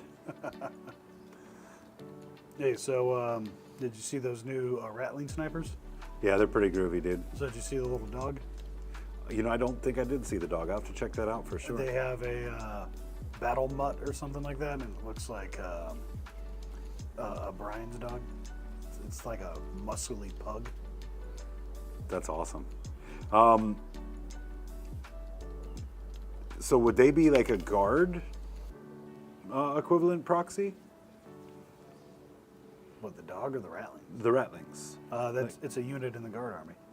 Is it? Oh, okay, cool. Yeah, it's coming out as a kill team with those tank busters, Dude, that's awesome. but it's a guard unit right now. Some people were afraid they'd be taking it away because they've been slowly axing all of those old. All the Forge World and stuff. And that's what that's the thing that about tank busters. Back there at the end of 9th when I had switched from Blood Axe to Death Skull, tank busters were a pretty big part of my strategy. Being able to have like the threat of dudes with tank hammers, being able to disembark a vehicle and just go whack somebody for D6 mortal wounds. Whack 'em. It was always something that my opponents had to respect. And so when the book dropped for 10th edition, and they're like, oh, here's your new commando loadout, or your new tank buster loadout now. Oh, and you have to take 10 packs of commandos, and they're overpriced. It's like, those were two key units for the way that I identified with the game for a long time, that all of a sudden became very, very different. So I did look up the tank hammer or the tank buster unit. Yeah? They don't have a breacher ram in that unit as an option. No? Nope. I must have been thinking commandos then. Yeah. So I think you're going to get a new data sheet to represent all the new options in that box. And Neat. hopefully it'll be better. And I guess it'll maybe be a 6-man unit, or that weird kind of almost war boss looking guy. Might just be a new character you can take. Okay, so all of that's cleaned up. Now, a lot of this doesn't really look like anything. We put it together. There is no it's just kind of a mess. So now we do have to go through and add some life and body to all of this. I think we call that a happy accident, sir.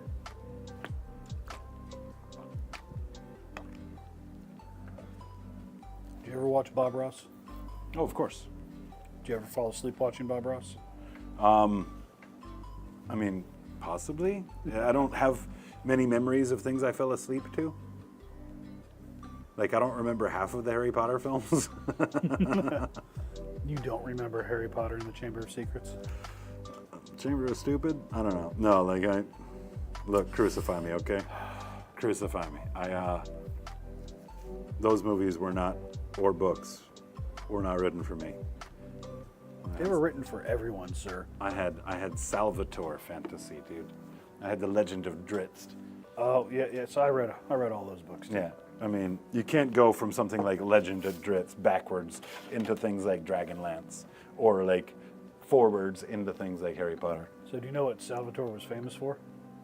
Or not? He's famous for writing books in general. Yeah, destroying the Wookiee homeworld of. I told you I got to meet the guy, right? Oh yeah. No, we've had this conversation. I forgot. Super dude. Like, the guy has zero idea that he's got any celebrity at all. Absolute incredible individual. I actually went back and forth with him in Facebook Messenger for months on an account that I no longer have access to. And I would just share D&D ideas with him. I would share small snippets of my writing, and he would give me feedback. And he was just the coolest dude, man. Super nice guy. At some point, I'm going to meet him in person, and he'll have no idea who I am, and that's okay. So we played with his son when we were playing Warhammer Age of Reckoning. And, you know, the time when he killed Chewbacca, like apparently like his dad was receiving death threats and stuff over that. Yeah, well, he killed the whole Wookiee homeworld. Yeah. And what's funny is he was told he had to do it. And he's like, I don't really think that I want to. And they're like, please, no other writers will do it. And we have a contract with you or whatever. Yeah. So Yeah. he was looking for he wanted to kill a main character, right? In a book. Mm-hmm. And so he sent them like a list of characters that he wanted the opportunity to try to off in the novels. And they sent him back a list with a bunch of names crossed off. And the biggest character that was still on there was poor Chewbacca. So they killed him with a moon. At least he went out in style. But yeah, dude, it had people up in arms. Like, oh, that's not canon. It's not canon anymore. Disney. But no, I was a big fan of the War of the Spider Queen books. I like those a lot. I mean, though, that whole series was just... Every book was authored by someone else under R.A. Salvatore, I think. Look, that series kind of set the standard for who I wanted to be as a person in terms of values, right? It kind of told me everything I needed to know about the real world and the type of people that you run into it. And like, you know, not everybody's a villain, but there are villains out there, right? And there are people that need heroes, and there's people that you need as heroes. And like, that book did such a good job, or that series did such a good job of bringing us that sort of message without being preachy about it. You know, it's something that's real easy to get too preachy about it, right? And it did it very, very well.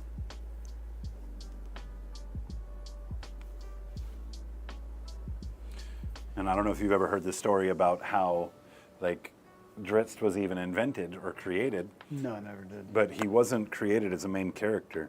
He was created to be a sidekick for Wolfgar in a Wolfgar series in the early career of Salvatore. And they did this workup where he wrote this Wolfgar script, or this Wolfgar script, and they came back and they're like, yeah, dude, like you can't use this specific character, whatever character he wanted to use for it, and I don't remember which one. But he's like, they're like, you can't use this specific rule for it, or character for it. This character is currently in this other part of like Waterdeep on his own story with this other writer. And so they're like, so we need you to, like, you know, work in his other, like, you need to replace this character with another character. And it was supposed to be kind of like your kind of Green Hornet. It might not have been Wolfgar. It's been a while since I heard this story. But long story short, you know, on the phone with his producer was in a meeting with the board, and they're like, dude, you have to, like, we need something now, like, we're walking into this meeting. And he's like, well, we'll just do a dark elf. And she's like, the producer's like, or his editor, she's like, a dark elf? Like, nobody writes about dark elves. And he's like, yeah, that's why we should do it. She's like, there's a reason why nobody writes about dark elves. Like, they didn't have really any lore. And so he's like, yeah, he's from a place called Minzo Berenson or something. Yeah. And like, we'll call him Drizzt Duerden. And like, he was just making up words on the spot. And it like kind of became like, you know, Drizzt isn't a bad character. They handed him like basically the whole of the Underdark, and they're like, here, you tell us the story of everything that happens here. Like, yeah, that's how he became like Drizzt kind of became a dude.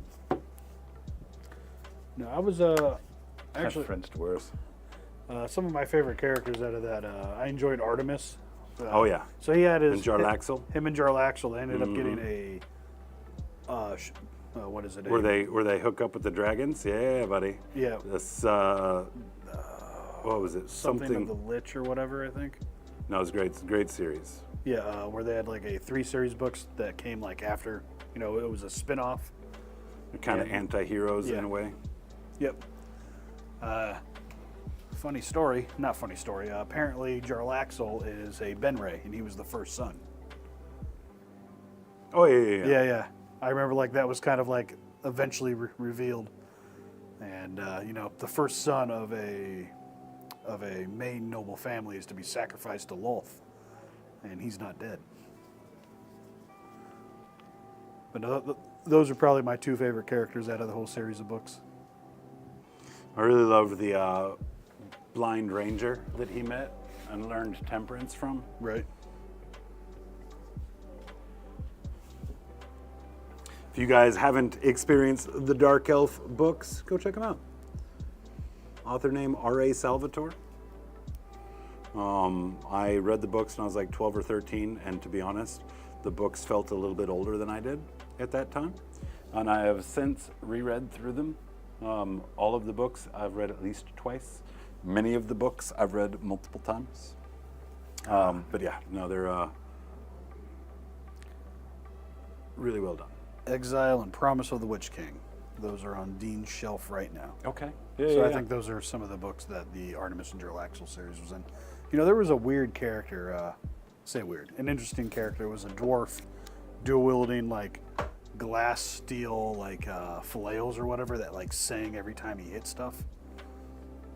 I can't remember the name of that character.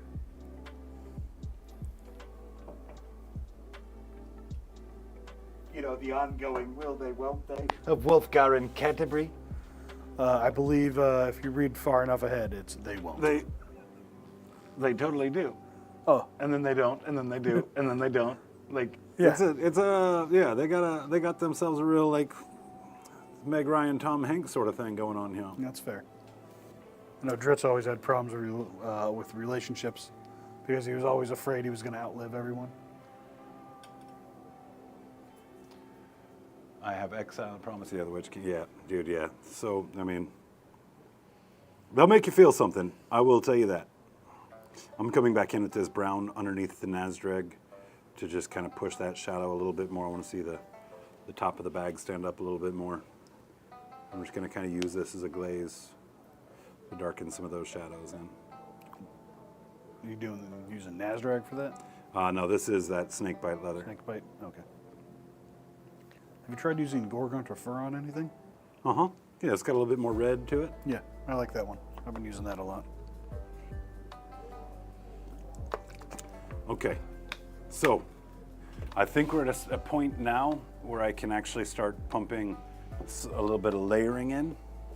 So let's look at some good layering options for this pink. We want to keep it somewhat vibrant and then let it kind of desaturate the closer it gets to the surface. So let's just go with these two. We're going to kind of see where that takes us. Make sure you got a little bit of that wet palette on your screen there.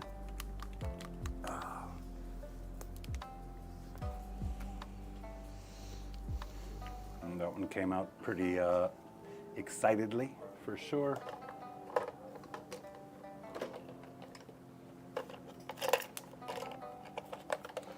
A little smooch on there, a little.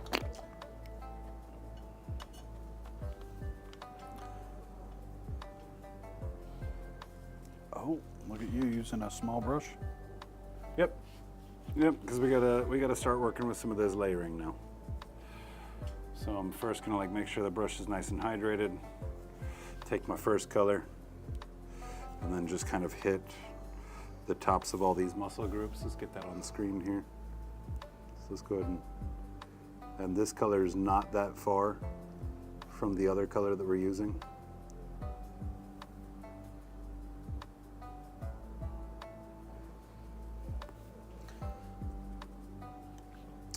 And then because we're painting with filters, what we're going to do is basically just work out the outline of where it's at, and then a glazing pass will kind of connect everything for us.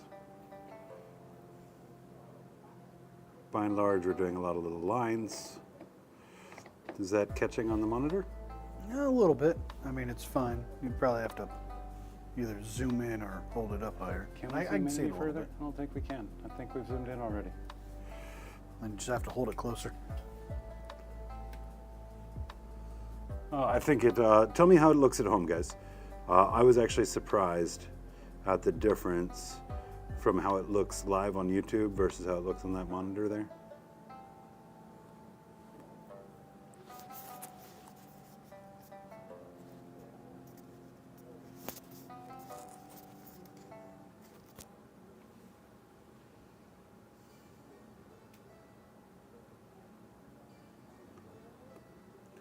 So what do y'all think of the pink Gretchen and pink Zodgrod?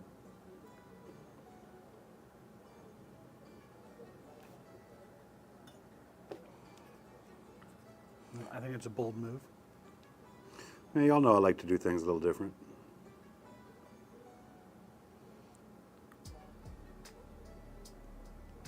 Fingers and toes and Nola Al saying looks great and small but good.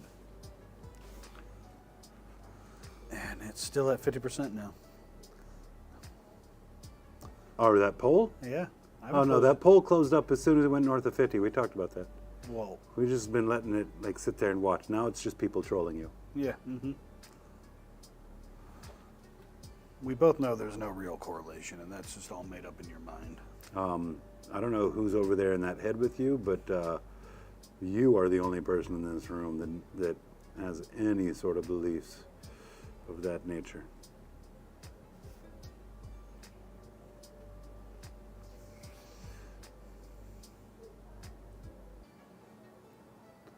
Dean says it looks good. Definitely something to separate the unit from regular grots. So does this mean they're like all hopped up on like super grot drugs I think so. and it's just made their skin turn vibrant pink? Because they're probably all going to die when it's over. Yeah, it's like the boys.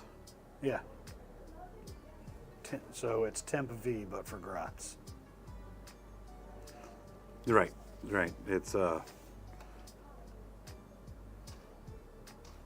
Serum G or whatever.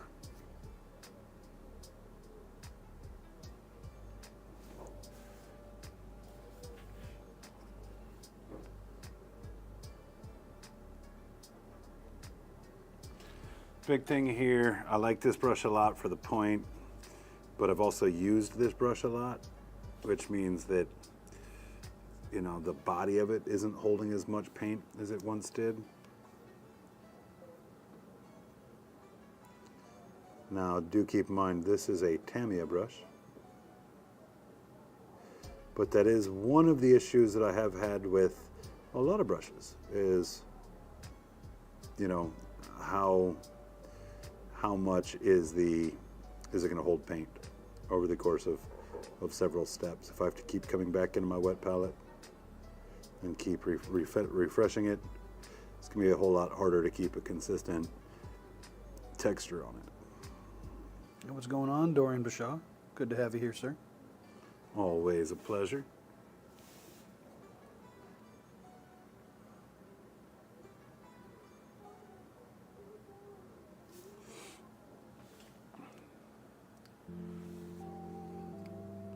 And I don't want to worry about too much here.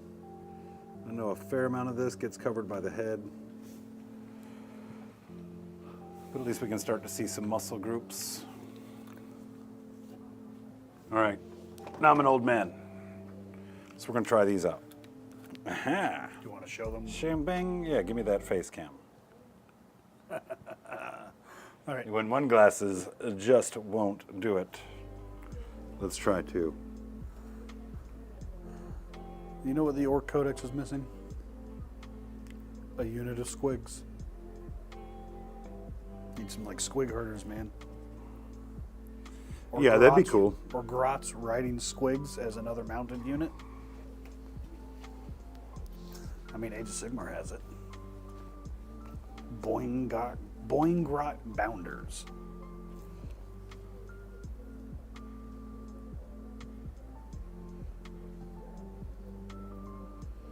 Moonlit and Ari saying, ah, yes, the sexy goggles.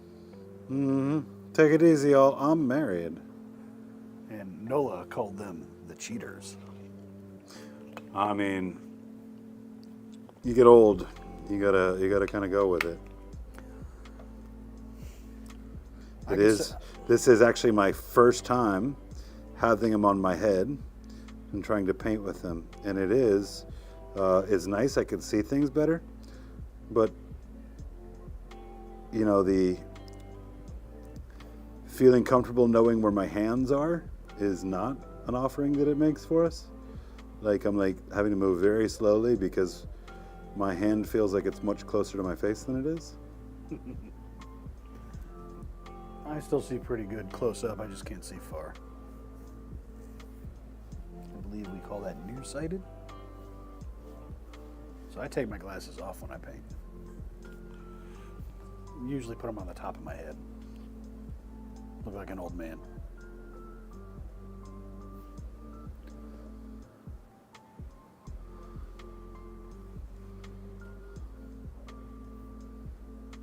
I didn't know Creature Caster had daemonettes. I know they do a bunch of the big monsters. That's cool, Dorian. When you get finished with those, you should post a pic in Discord. I'd like to see their version of the daemonettes. Creature Caster's got some cool stuff, man. Oh, 100%. They were set up right across from us at LVO last year, so I got to peruse a lot of their stuff, dude. You know, I saw Kingdom Death stuff a while ago. I know I posted some in our chat. I want to get that Dragon King or whatever. I think it looks real cool.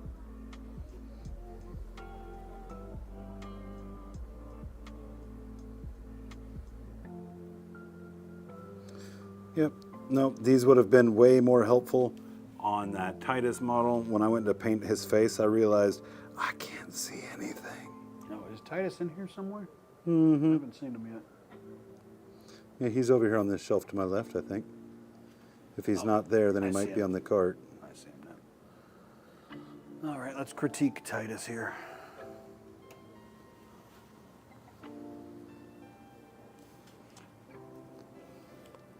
I mean, it's not bad, man.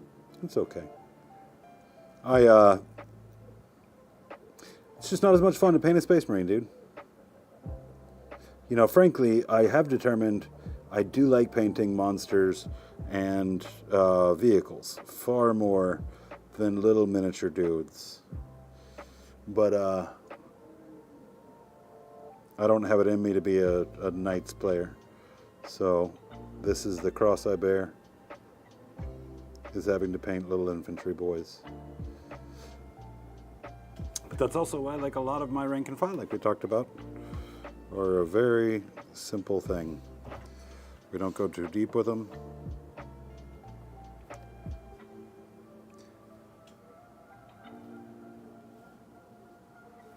See if you guys can see anything here. See, that's what's problem is I get too close to it and then the light is really poor. Let's see, what if we do this? Does that make the light any better? A little bit.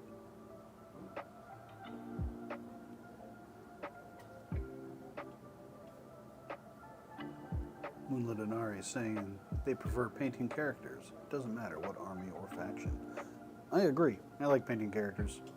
I got a bunch for armies I'll never play.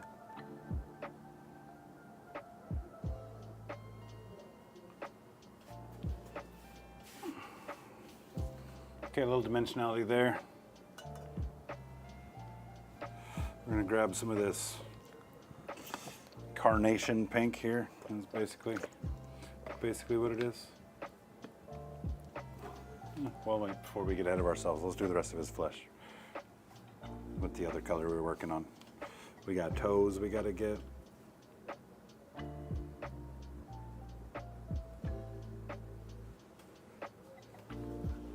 Urgh.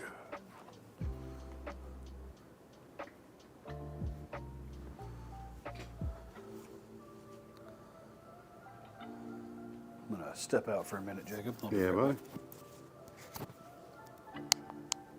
I'll be back, chat.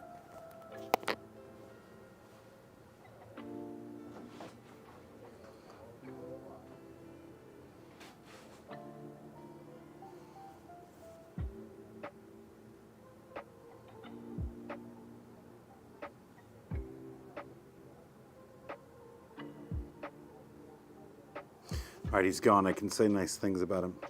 No, Eric is a wonderful painter. You guys we've been showing off some of his stuff on stream here lately. And he has the wherewithal to take his time in the projects that he's working on and put a lot of effort into them. You know, his main style of paint is layer paint. So he's going to do the bulk of, if not all of his work with a brush. Whereas I'm going to find every possible reason to use anything but a brush that I can while still getting the job done. Certain times you have to use a brush whether you like it or not. But if I can get around it, I will. And I've built a whole style of paint with that philosophy.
Another benefit of choosing very unique color schemes is it lowers the stakes, right? If I paint Space Wolves, I'm gonna do that baby blue, and I follow all the box art rules for Space Wolves. How many times have you seen those Space Wolves painted like that? Tons. Tons, right? Nothing wrong with it. It looks great. But if there's nothing about it that's inherently unique, it also runs the risk of being forgettable. So the stakes are much higher for that. You have to do a much, much stronger job.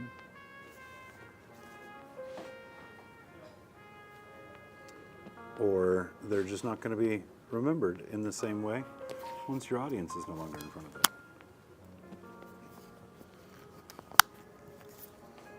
So that's why I try to go, like, you know, kind of unique, kind of wild, go a little bit crazy. Something that, you know, a lot of people just aren't going to love. But I love it. No, I agree, Moonlit and Ari. I like creating custom characters. That's why I kit bashed all my CSM characters.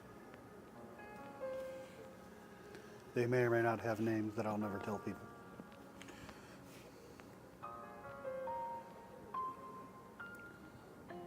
Oh, we can see your cheaters on camera now. Yeah, buddy. Not a whole lot we can do about it.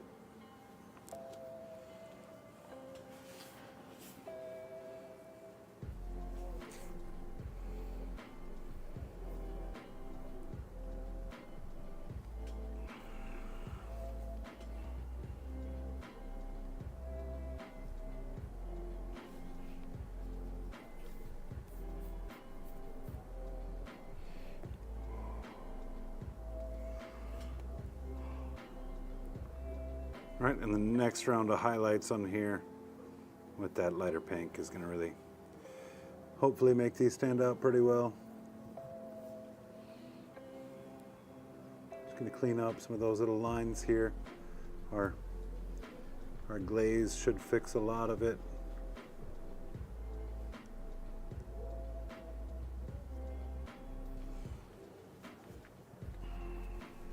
Hey Dean, have you posted that custom old One Eye that you built in the Discord? I thought he's pretty cool. I think some people would appreciate seeing him.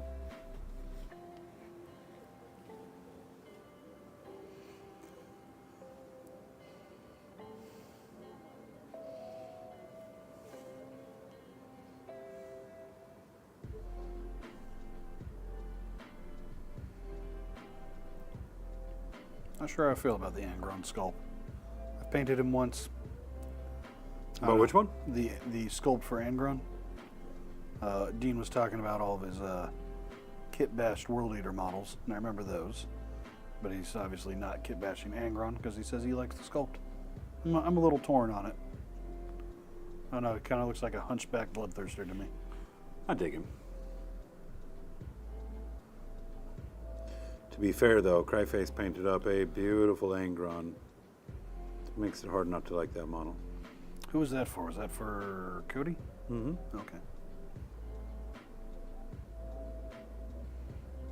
Yeah, I'm hoping he's still planning to come see me next month. I'm gonna hand off the rest of his World Eaters for his army. Hopefully get him on stream. Shout out to our friends at the old XPZ guys.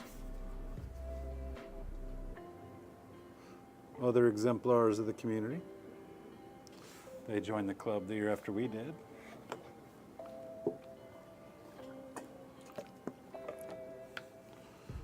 The Exemplars Club.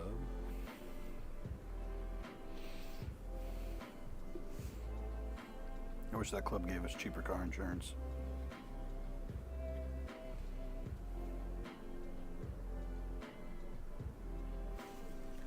You did back on the 19th. Well, you all should go look at that. It's probably posted in the Hobby Progress. Maybe. I don't remember.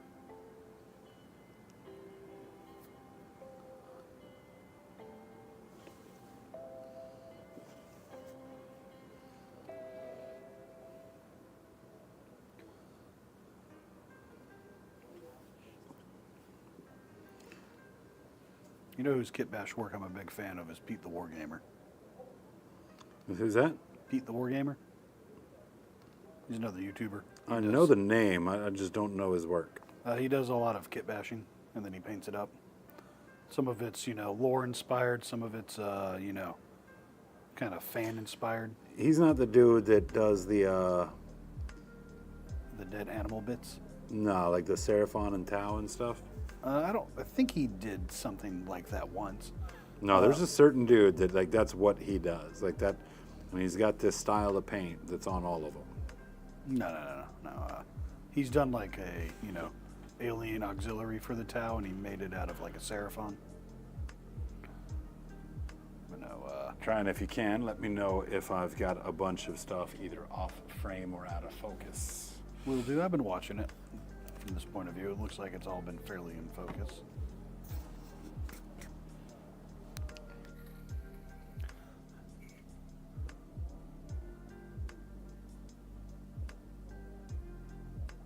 Is your mic on?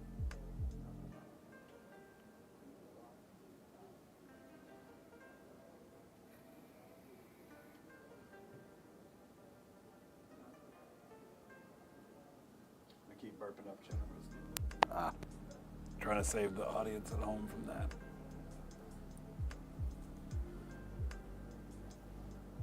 A lot of it looks still looks very dark, but at least can start to see some of that muscle definition up underneath the chest piece there. Of course, we're going to smooth that out. It's supposed to be kind of rough. That hand is looking pretty good, though. So let's start adding a couple little tippy top highlights to it, and then we're going to start working on another step.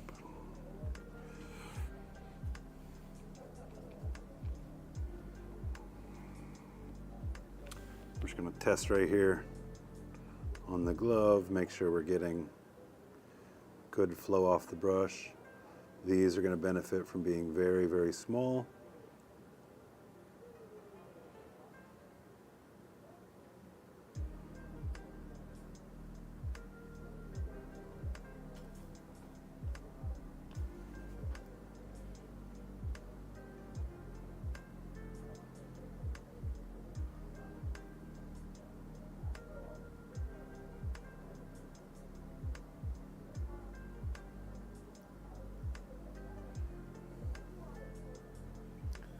So who's excited for Emperor's Children?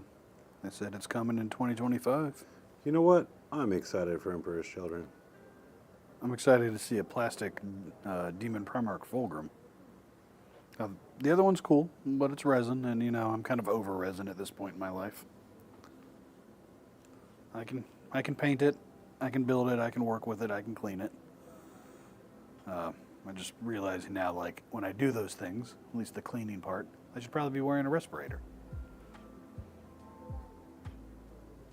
Probably. Yeah. No telling how much plastic and resin resides in my body now. Okay, so what I'm seeing here that I don't care for is I think that I need to get a little bit more middle ground on those two colors. That pink is a little bit too pink, which on the face is okay because we want it to be a focal point, but we are gonna come back over it and soften it up a little bit. And then of course, rely a little bit more on that glaze to neutralize. So couldn't you take a Doomfire Magenta, break up that medium, and turn it into like a really thin glaze? I can, but it's just the pigment saturation that has me a little concerned with that. So something like that Magos that we've talked about is actually going to be a good filler with a very kind of light desaturated lavender. I can push that into some of the recesses a bit more.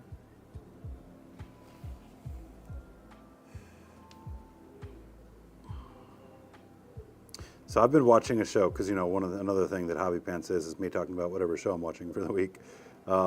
Watching a show on Apple Plus, been out for a little while. I just finally got around to it, called Severance. Have you ever heard of Severance?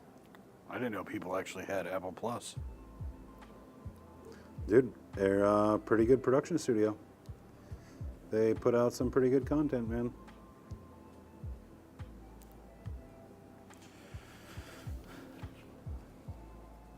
But anybody at home checking that out?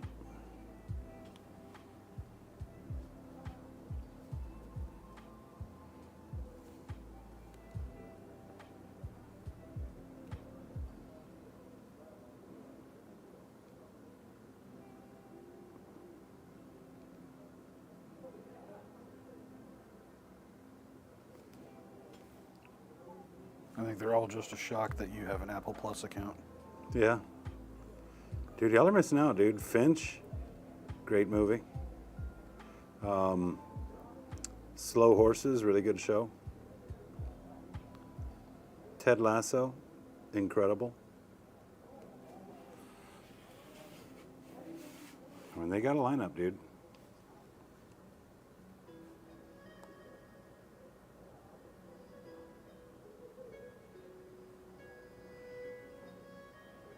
We should be getting our next season of Stranger Things soon, I think, right? I think it's coming out at the end of the month, maybe? Is it? I want to say they said it was going to come out. Because the previous season they aired when Halloween was coming around. And it's been like 2 years. So I want to say I saw something that it's coming out soon, the final season. I'm excited for that. Oh, yeah. No, me too. I enjoyed some Stranger Things. Although I haven't been able to continue watching Amazon's Wheel of Time. Too bad or what? I don't know. So I read the books when I was really young. I don't remember them very well. But just a lot of it feels off, to be honest. Well, even the books kind of had kind of a controversial reception to the conclusion of them when they got handed over to Brandon Sanderson, right? Fair. He had a lot of staunch Wheel of Time people didn't like what he did with it. I know a lot of the big Wheel of Time fans that, the ones that I know in my life, really hated the Amazon series. So I was like, you know what? I feel like it's weird and it's off. There's probably a good reason for that. I had no preconceived notions at all. I didn't read the books. But the show just didn't catch my attention.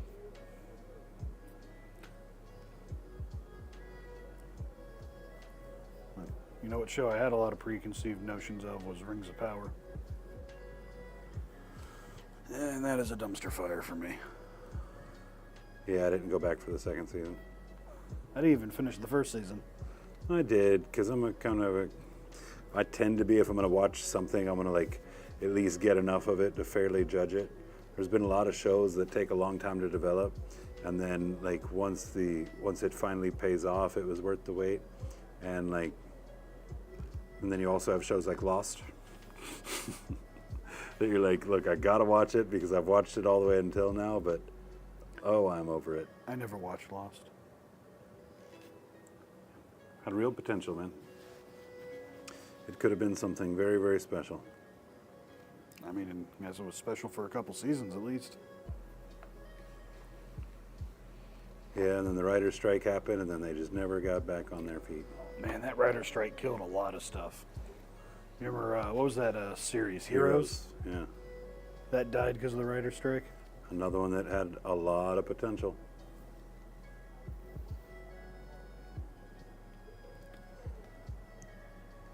You know, that was a really early JJ too, and like Lost, and you know, it was like this big mystery, like a bunch of fan theories out there. And then somebody's like, "Are they all dead?" And he's like, "No," but they were. Right? It was like basically like he didn't want people to have figured it out that quickly, so he's like, "No, that's not it. It's got to be something else." Oh, and so in the finale of Lost, they're all just dead? I mean, Is as much as that I the whole remember of synopsis? it, it's something kind of to that effect. It's pretty shitty. Like they're all just kind of in limbo, trying to move on or something, but they don't know it yet? Yeah, it wasn't great. You know what series I watched a little bit of, and then I ended up having to go do something else and never kept watching again, was The Good Place? Oh, so good. Yeah. It was very entertaining for the few episodes I watched of it, and then I never went back. You know, this show Severance I was talking about has got big time Good Place vibes if The Good Place wasn't supposed to be a comedy, Right. because this isn't really a comedy. It's it's pretty heavy when you really think about it all. Basic premise of it is there's a procedure called severance that divides your brain into two hemispheres. One of them is the one that you use to go to work and to do all of these things, and the other one is the one that you use off of work. And it's a company, of course, that does the whole thing, but it's an irreversible process, right? And on one hand, it sounds pretty good for the dude that no longer has to work anymore, right? He sleeps, he hangs out, he goes to the job, and then some other idiot does the work for him, right? But when you think about it in the context of that work brain never sees anything outside of the office. And they don't have, like, the work brain doesn't remember anything about who that person is as a person, right? Doesn't have any memories from them, because all that's on the other side of the brain, right? And so they basically leave at the end of the day. The elevator opens, they get in the elevator opens again, and they're back at work. Never have an opportunity to sleep, never have an opportunity to do it, because that's what the other side of the brain is doing all that of. And so these people, like, are effectively trapped in this workplace. That sucks. Very, That reminds me of an episode of Rick and Morty. very original kind of storyline. When was that made? Second season's coming out soon. All right. But it was one of those that I think took a long time to get the second season going. Okay. So I think it's got at least a couple of years by now. Okay. Nobody else is watching it, huh? Doesn't look like it. Moonlit Inari does say Hurley lived, they didn't all die. And Dorian Bashaw is asking Nids or Dark Eldar for LVO. Follow your heart, my friend. Oh, hold on. Dean did say something. They finished season 2. Judge me all you want. I found enjoyment in it. In which one? Rings of Power. Oh, Dean, you kill me. Dean, more power to you, my friend. We are going to have to discuss this next weekend.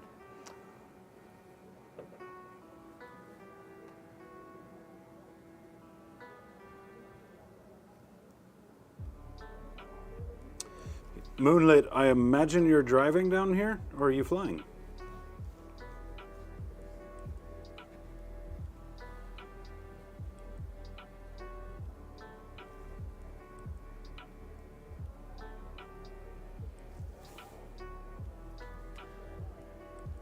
Yeah, not bad. Really happy with how that arm is coming out. What's up, Angel Soto? What's up, brother?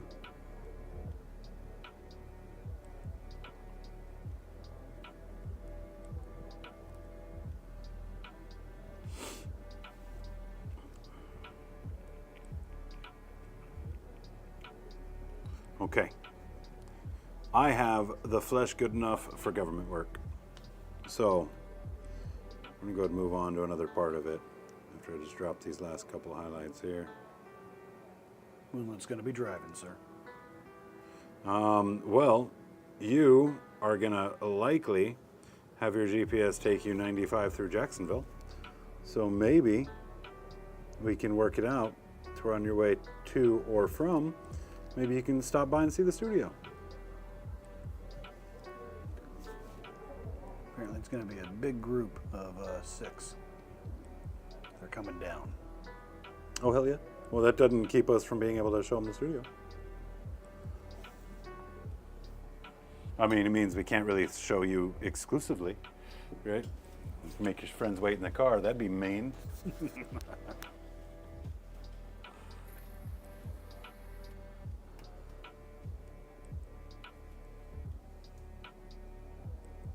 Okay, so I'm going to come grab my Iamden yellow.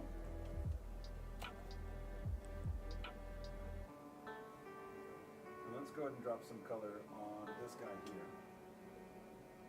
Because it needs it.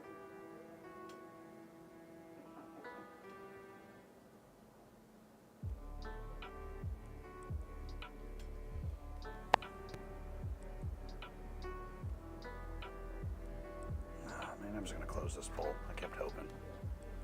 It's been slowly going up. The poll? Yeah. Yeah, of course. 62% now say there is a correlation between bronies and weebs.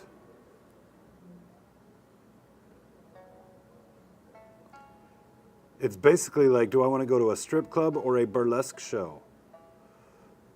Damn near the same thing, but different.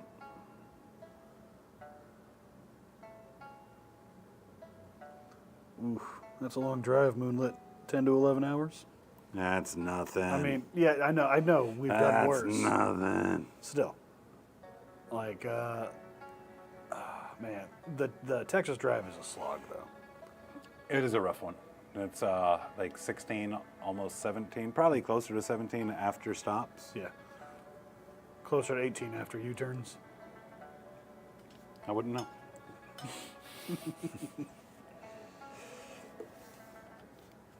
All right, just because we're going to use contrast to get all of our colors blocked in, all of these are in my models in the rest of the army.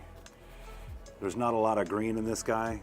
We're going to be doing moss on the ground, so I'm going to use plague bears for this little foot wrap that he's got here. Give a nice little greenish yellow sort of vibe going on with it. It was toilet paper once. Huh? What? What? I don't know. Huh? Drove to Chicago for Adepticon 2 years ago. Florida's nothing. Yeah, Adepticon definitely be a long drive, at least from here. Okay, we have all of our base colors now worked in here and figured out. So we've got a couple of things we need to let dry. We've got a couple of things we want to get highlighted. I'm going to take some of this Plague Bears as well and work that. We worked some of the browns into the recesses on the bag. I'm going to put this in here to get a little bit more yellow vibrancy into the Nazdrag. That's that Plague Bear's flesh stacking over top of it.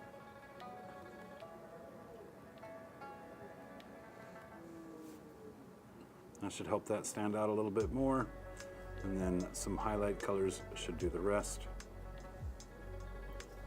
So let's get into blocking in some metallics. Huh? Yeah. Hey, what's up, Bourbon? How you doing tonight, man? What's that? Yeah, what's up, Bourbon?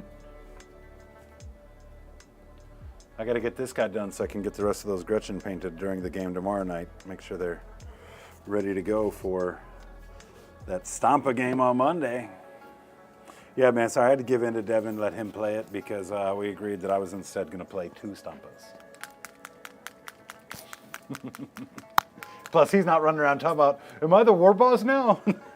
No, I'm not talking about him either. I'm not asking a question.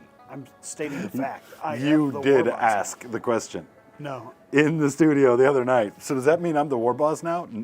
And we had to say no, Eric. And then I was just decided, yes, I am the war boss now. Yeah, but you also decided that bronies are not correlated to weeb culture. Because and, they're not. Not at all. Well, we definitely see Zero how that correlation. wound up shaking out. All right, so we're just going to use this dry brush and just stipple these silvers onto the claw part of the weapons. We're going to use a sponge to chip a lot of the other bulkier part of the weapons to give just kind of a little difference to it. We do want on the bladed stuff to be nearly full coverage. We just don't want that full coverage to be fully solid, if that makes sense. We want little holidays, little gaps where the paint kind of looks, you know, kind of mottled over time, little pits and whatnot might have established in it. Let me take a look at that moonlit. Said he posted in a hobby. Now we'll go find it.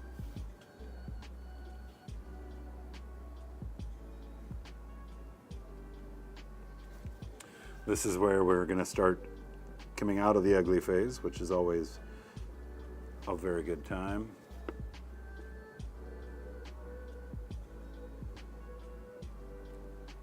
Oh, that's pretty cool.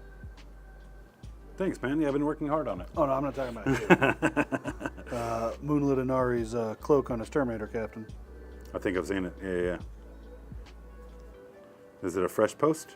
Yeah, just posted it. Oh, then maybe I haven't seen it. Yeah. I'll have to check it out. It's tough to tell, man, you know, because a lot of times I get sneak peeks at people's work, neener. Are those free-handed on there, Moonlit? The designs? You're noticing I am using a non-artist opus brush for metallics. I don't always use a non-artist opus for it, but I tend to. Yo, Dorian, we're flying to LVO. That drive happened once, and Jacob will never do it again. It would just have to make sense to do it again. It was actually a great time. We had, 4 of us in the vehicle, so we got to share, you know, the workload of driving, although Luke did do most of it. But it was also like a really big van with extra tall ceilings, so we could kind of stand up in the van and stretch out. We had a seat that was like one person got to lay down on the back seat. You know, we took turns there. Did Cryface actually drive, or no? He drove twice, and then he scared all of us, and so we said, "No, Cryface, you don't drive no mo." Didn't he share a car with Rob up to ACO once? He went through like 3 red lights, and Rob just said, "Nope." I think so. Yeah. Yeah. That sounds like Cryface. I love the guy, but he is not a chauffeur.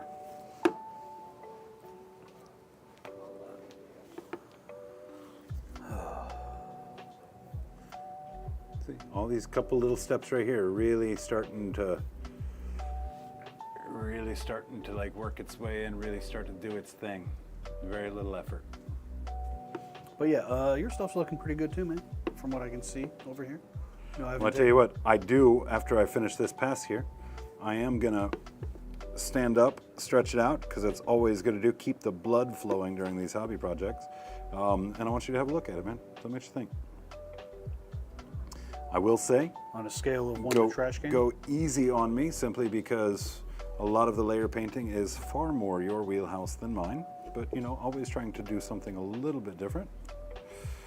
Trying to add to the skill set a little bit as we go, here and there. I see, Dorian. Sorry, I thought that was a question for us. He said he's driving to LA. It was a declaration, not a question. Here you go. Come give her a gander.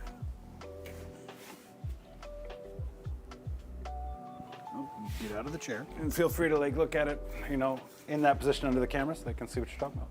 Oh, guys, this chair is real warm. He's been farting in it all night, 100%.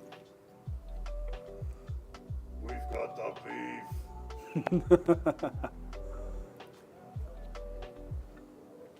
Definitely very colorful. Gotta do his teeth, his mouth. You know, I wonder. Oh, hey, you know what? There's a little detail here that you could pick out. That'd be cool. You see all these little ridges right here? Those are the teeth from the hair squigs. And he's got some right here attached to his jaw as well. Yeah, that's fun. Yeah. I forgot they still did that because orcs don't actually grow hair.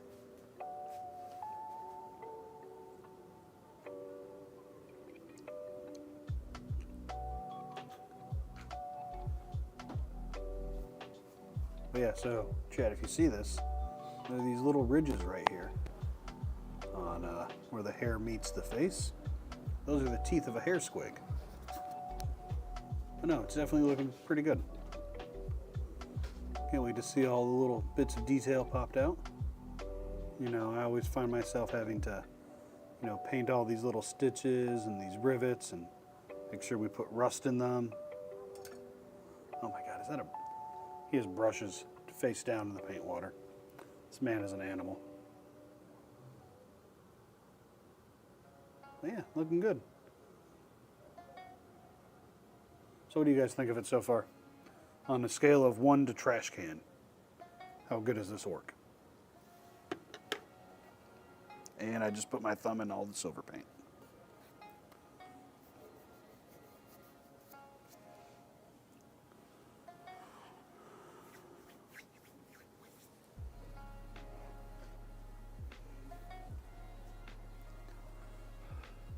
So does everyone else think these things look like butt plugs? Every single paint holder always looks like some sort of plug. Oh, he's back. You guys will give it back to him. I put my thumb in your silver paint. Hell yeah.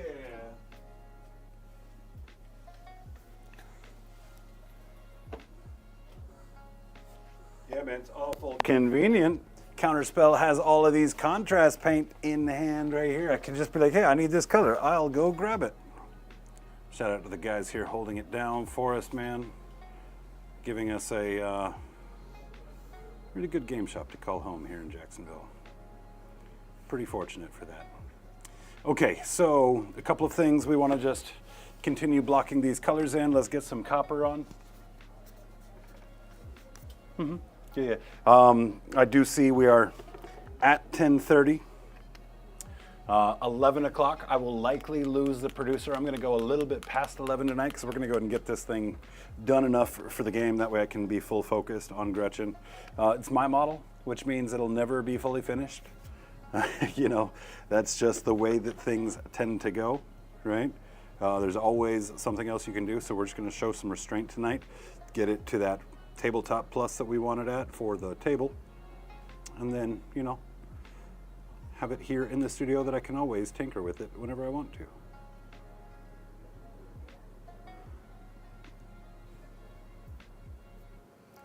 Just coppering out these tubes. So that means it's going to sit on a shelf, collect dust for 3 or 4 years, then he'll paint it again. Dude, it's possible. It's possible, but you know what? That's okay. If that's the route that I decide to take it. Just like this poor Stampa was covered in years of dust and dog hair. Mostly dust, yeah. I had it so high up that the dog hairs couldn't reach it, but the dust goes wherever it wants to. No, I'm sure there's a bit of Piper in there somewhere. Yeah, in my heart, Piper is the goodest girl, for those of you at home that don't know. She is my absolute, hands down, best friend, other than, you know, my wife. Although there is a constant competition between the two of them. My wife doesn't participate in the competition, but boy, Piper does. Boy, does she. She'll climb up on top of me and put like 2 legs on my chest, like 2 hands on my chest, and then just like stare at my wife. Like, yes, mine. I'm like, you know, I have to remind her, you know, we have very different relationships. You know.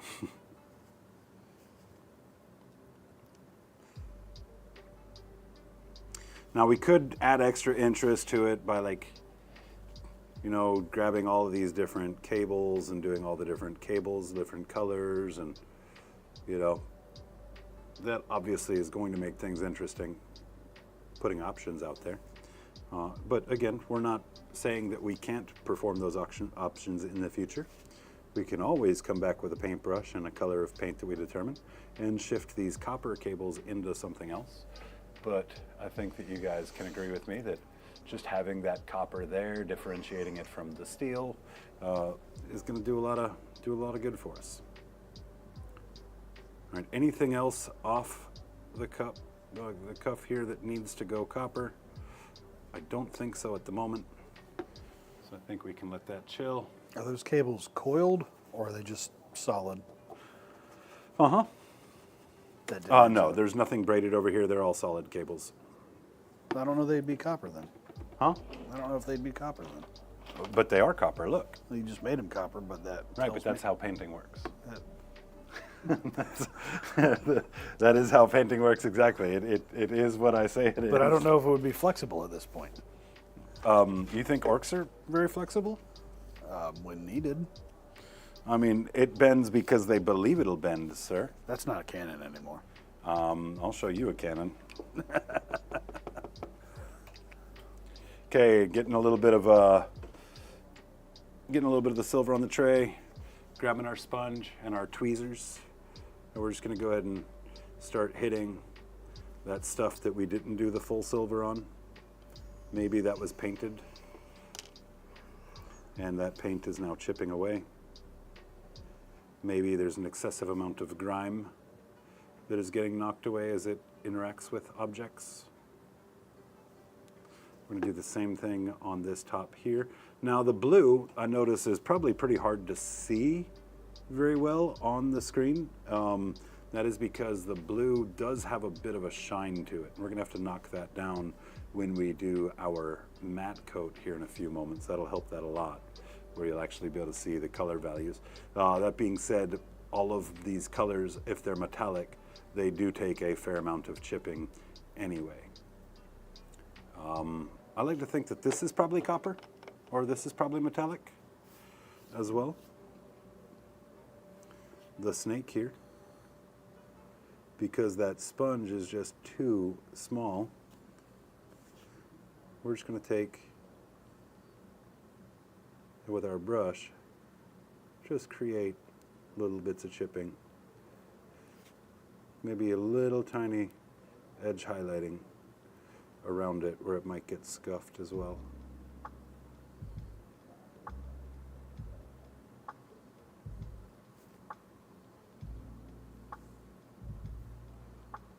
All this plays into that textural contrast that we talk about. Having chipping that tells you something is metallic next to something else that's got information telling you, like in this situation, that that's a hide. It creates nice textural contrast to see those two materials next to each other.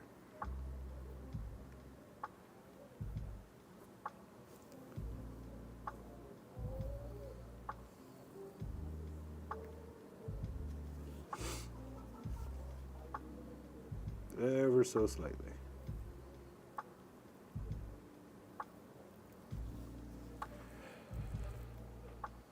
That's pretty good. Pretty good indeed. All right, while we wait for that to settle, let's go and reinforce these little strappies on his leg that we want that plague bears in. That little bit of green right alongside the pink too, that's just good color theory. Is it though?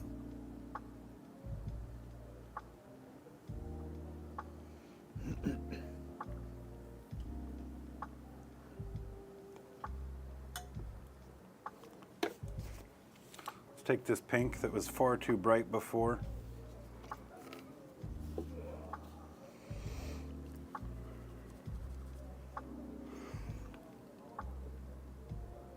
And what I've done is I've just taken a little bit of that plague bear's flesh. I don't think it was visible in the wet palette, it wasn't. Take a little bit of that plague bear's flesh with some of that really, really light pink. And we're gonna do around the lips here now. And that brings it closer to an actual fleshy color. It takes some of the pastelness off of that carnation pink.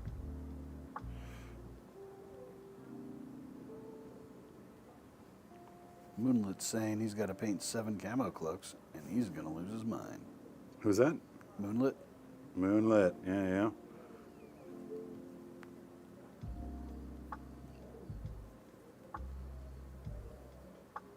I've never painted a camo cloak.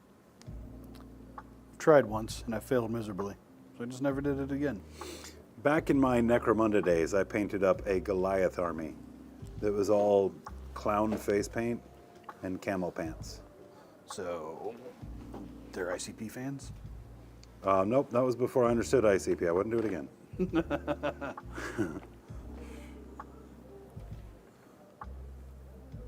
Okay, that looks pretty good. That looks pretty good. All right, so we did bring in the Dreadful Visage and the Magos Purple. The Magos we're going to use to glaze that flesh to kind of unify those colors a bit. So for that, we're going to need a little bigger brush. There we go. That's a little bigger.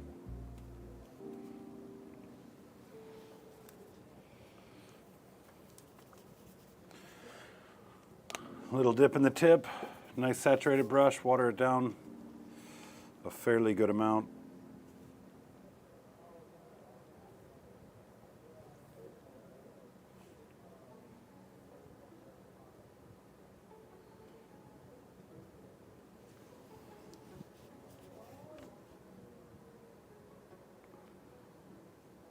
And I'm using it in a way where I want it to kind of pool.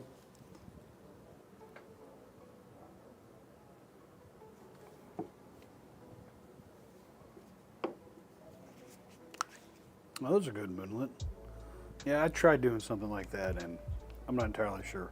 I failed at it. I just probably need more practice at doing camo pattern cloaks. I think it was one of my first Yeah, attempts you at freehand. spent all your time painting toes, man. You never learned to cloak. You know what? That's all right. Toes are important.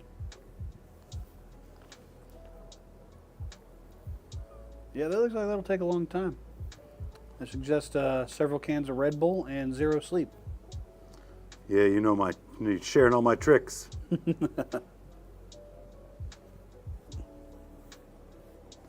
This is bringing some of that saturation back up of the color, but it's not. Had we done that that Doomfire magenta, right? That saturation would have brought an unnecessary amount of vibrancy with it.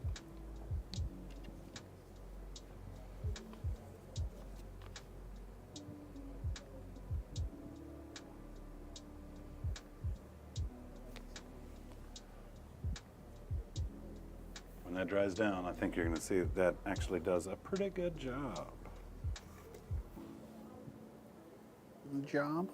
Job, you say? Job. They took our gerbs.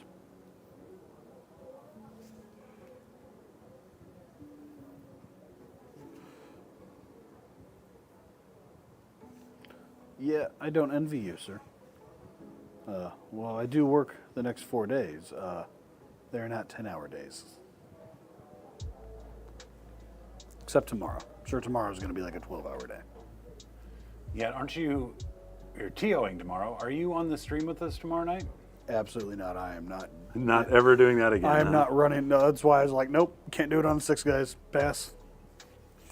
Yeah, that was rough on you last time. I got sick last time after getting here at like 7 in the morning, setting up, running it all day, had to play a few games, and then coming in here for that stream and just being deadbeat exhausted. And then I had to work the next day.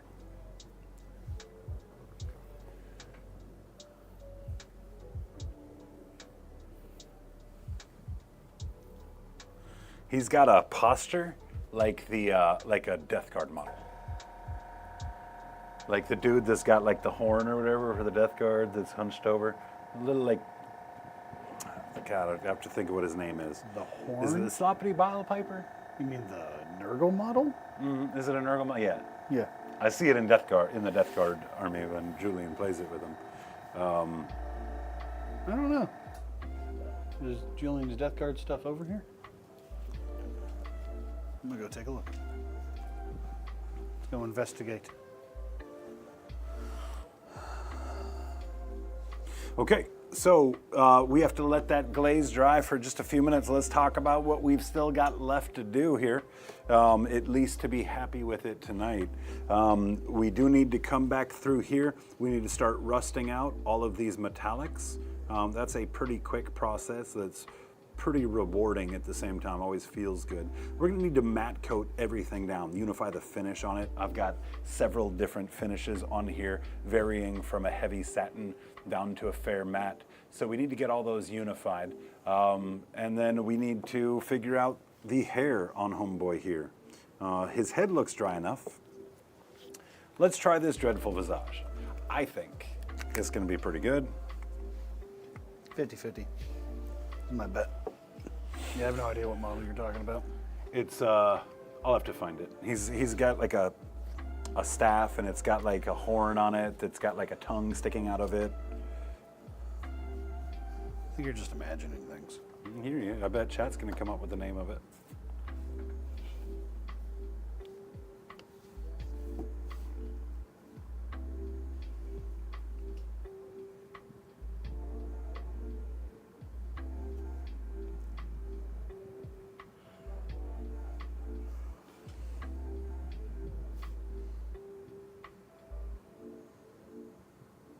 What do you think about that shoulder pad there? What are you going to paint that? That's gonna get sponge chipping. And then, of course, the rust built into it. So Moonlit's saying it's sloppity bile popper. There it is. But that's not a Death Guard model. We already established that I see it played with Death Guard, or have seen it played with Death Guard. I mean, it can be, but like, I don't think I've ever. Has Julian ever taken demon allies other than Nurglings? Well, I know Rob. I know that we've been to plenty of tournaments where people have armies that they've built and played. I'm only telling you what I've seen it with. Yeah, you're probably just confusing it. Don't get caught up on the specifics. Don't get hung up here. Details matter. Just like those I teeth like that from the hair dreadful squigs. visage a lot. It actually does really, really well. We can come back probably at a later date and add a few extra highlights to the hair, but that's a pretty quick kind of one and done to make it happen for us. Let's drop the metallics that we need to onto those shoulders, and then we can break out that dirty downs. The dirtiest of downs? Mm-hmm.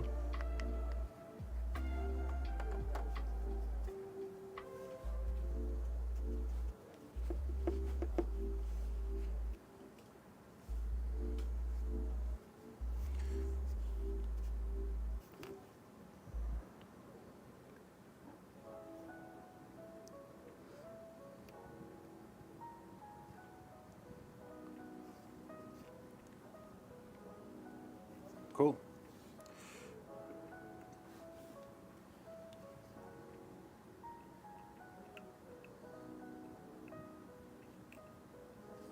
Yeah, these aren't supposed to be purple. These are supposed to be steel. That's been extremely weathered, and that's gonna, the rest of that story will be told, of course, once we get our dirty downs on here. Get that rust effect kicking. AKA talent in a bottle. AKA another tool in a very big toolbox of stuff that you can use to make stuff look cool.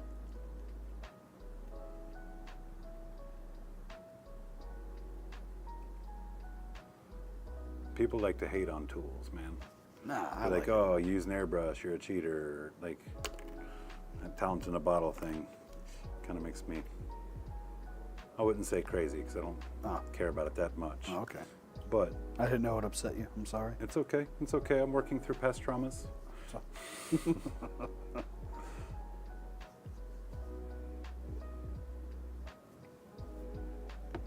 Yep, that's got a nice vibe going. What's nice is that I can actually take that visage and I can add magos. They're actually going to play very well together, so places that I might want to have like maybe a little deeper shadows than this is giving me, I can use magos to reinforce those shadows. I'm going to wait until the whole thing is together to do that. When I say that, arm falls off. Nice, trying to imitate Abaddon over there. You know, Abaddon's arm's falling off? There was a big joke about the original Abaddon model. Called him Abaddon the Armless. Oh, yeah. Because the way it was built, like, unless you, like, pinned it really well. This is way better than your Margaret Thatcher story, by the way. Oh, my Margaret Thatcher story was amazing, because Ghazghkull Thraka is Margaret Thatcher. That's not going to stay on there for right now. We're going to have to glue that on there. But while we wait for some of this stuff to dry, let's start dirty downsing, huh?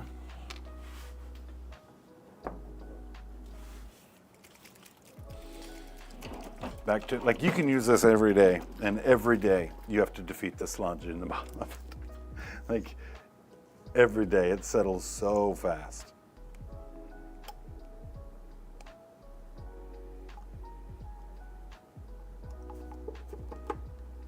My Vortex Mixer tends to break it up pretty quickly. And then, you know, some vigorous shaking here or there.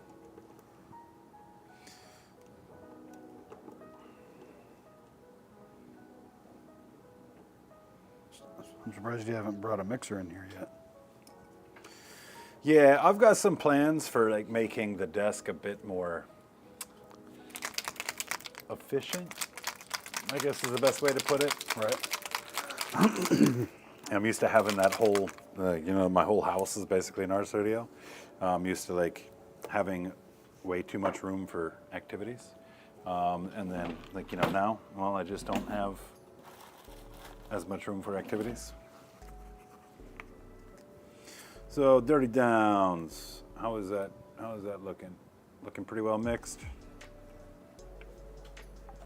Pull a little bit out at a time.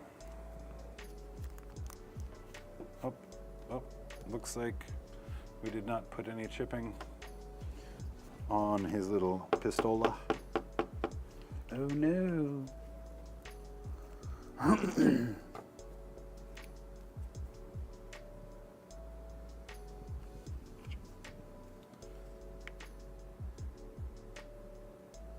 It don't take much. Good enough. It's good enough for the orc government. All right, then we can take this sponge, tear it in half, the one we're using for metallics. Get a little bit smaller, flip it over. Now what I like to do with this is hydrate it a little bit more. So just tap our palette right here.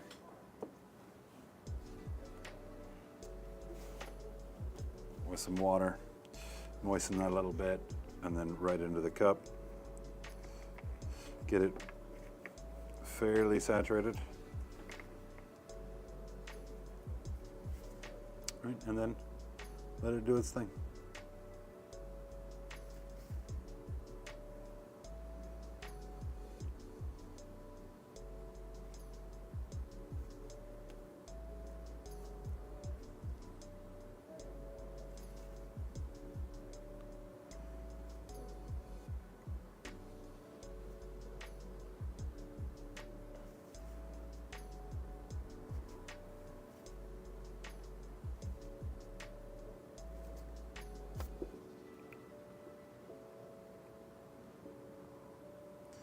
Got to get it into that foot real good.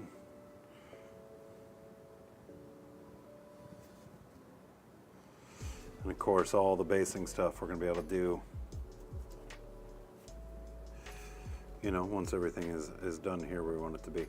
Now here's a kind of a cool thing about this. I can take this water right here and I can fill some of these gaps with this water. Get that foot nice and saturated. Now with that water on there, I can add this to it. And that's going to change the way that it oxidizes. It's going to make it go slower, but if my research is correct, it's also going to make it dry much more pale orange. And it'll like really be all up in the cracks where it'll pool. It'll kind of make this stuff used more like a contrast paint. And being that it's at the bottom of the model in his foot that's always in gross and muddy circumstances, what better spot to have all that extra buildup of rust. We're just going to add a little bit of extra in here, and do keep in mind that we can always come back with our silver and our dry brush or our sponge or whatever and add more silver back to certain areas. This is also a great product to use kind of in various layers, right? Where sometimes we want that to be full and thick and hit that dark brown, but then other times we want to have that really thin, loose, you know, the pale orange effect. So we're just going to vary it in a couple of places on here, primarily like up in those deep cracks, and see how that does. And it'll take a few minutes, but it'll only take a few minutes.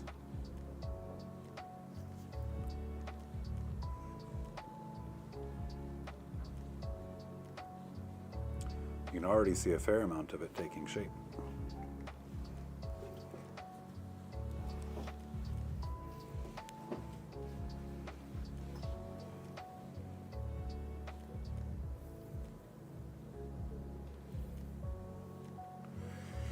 And that is the one big argument that I would make for this being just talent in the model.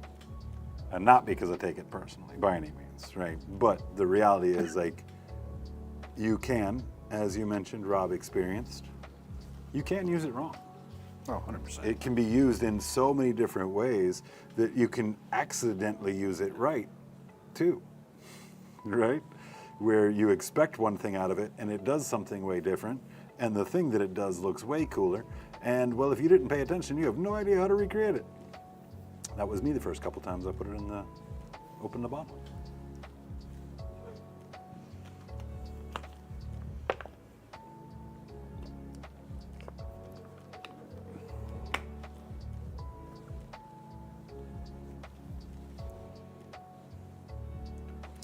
And then I'm going to take and just do little micro rust on this guy here, like those areas that I might have drawn a little line with silver. Maybe I run a little line of the rust alongside of it.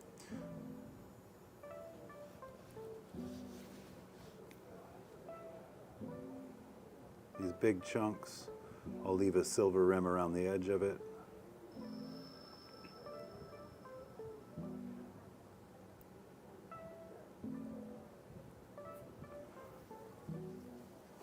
All right, then you can really start to see that rust doing its thing.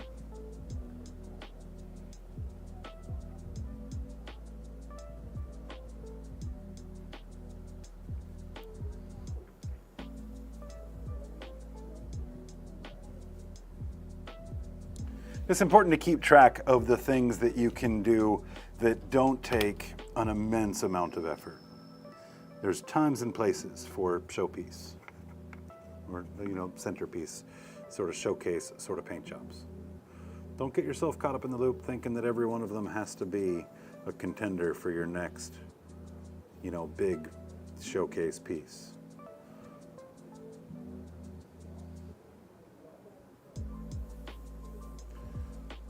That's one good way to defeat the whole being intimidated by trying a new thing.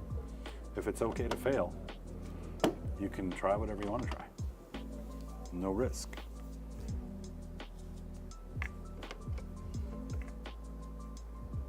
Did I watch Bob Ross?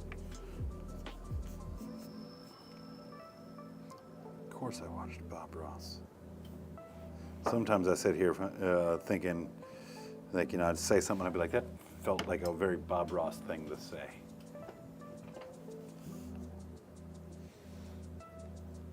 I don't have his swagger, which is good. I mean, I don't think he had swag. Are you kidding me, dude? Do you know how many, you know, like single moms and sometimes not so single moms were fangirling him I big don't. time. I didn't like- live in his era. That dude got play. I Really? mean, You if think you so? watch, dude, watch the documentaries on him, bro. He was a ladies' man. That's why when he's talking to you, he wasn't talking to you. He's talking to your mom behind you, and he had that real welcoming voice, very soft.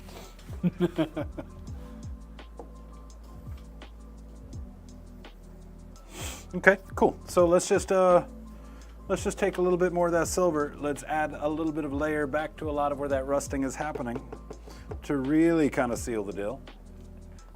Seal the deal. The dill pickle? The dill. Yeah, seal the dill. Moonlit saying he's good with his hands and they knew it. Nice. I'm just gonna make a little happy tree over here. But yeah, no, watch that documentary, dude, if you think I'm just telling jokes. No. I mean, you've watched it clearly. I will take your informed opinion on it.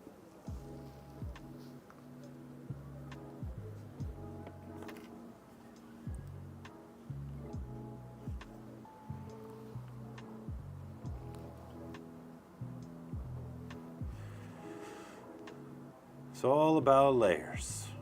That's how you get the most interest. And you can make some happy trees with layers. Here's a happy little claw. It's 100% gonna eviscerate an unhappy little Gretchen. But he'll be doing it with friendship and violence. As seen on the cave reps. But now that I've pointed it out to you, are you gonna paint the little fangs on the hair squigs? Maybe at a later date, yes.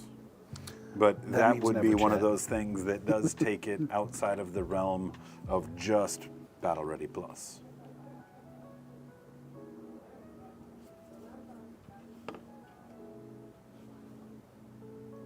Rather than using a sponge, you could also use a dry brush and stipple, or even just a traditional dry brush technique to build some of those layers into it.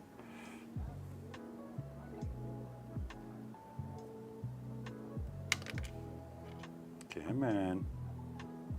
I'll glue you in a moment.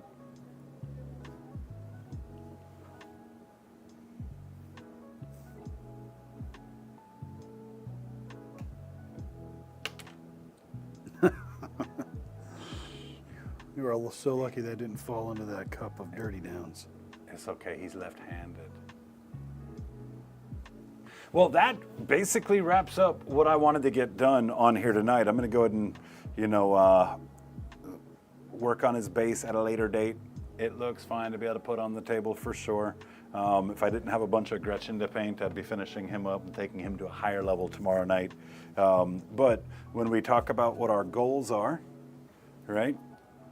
These guys, well, they look like they're probably a part of that same army.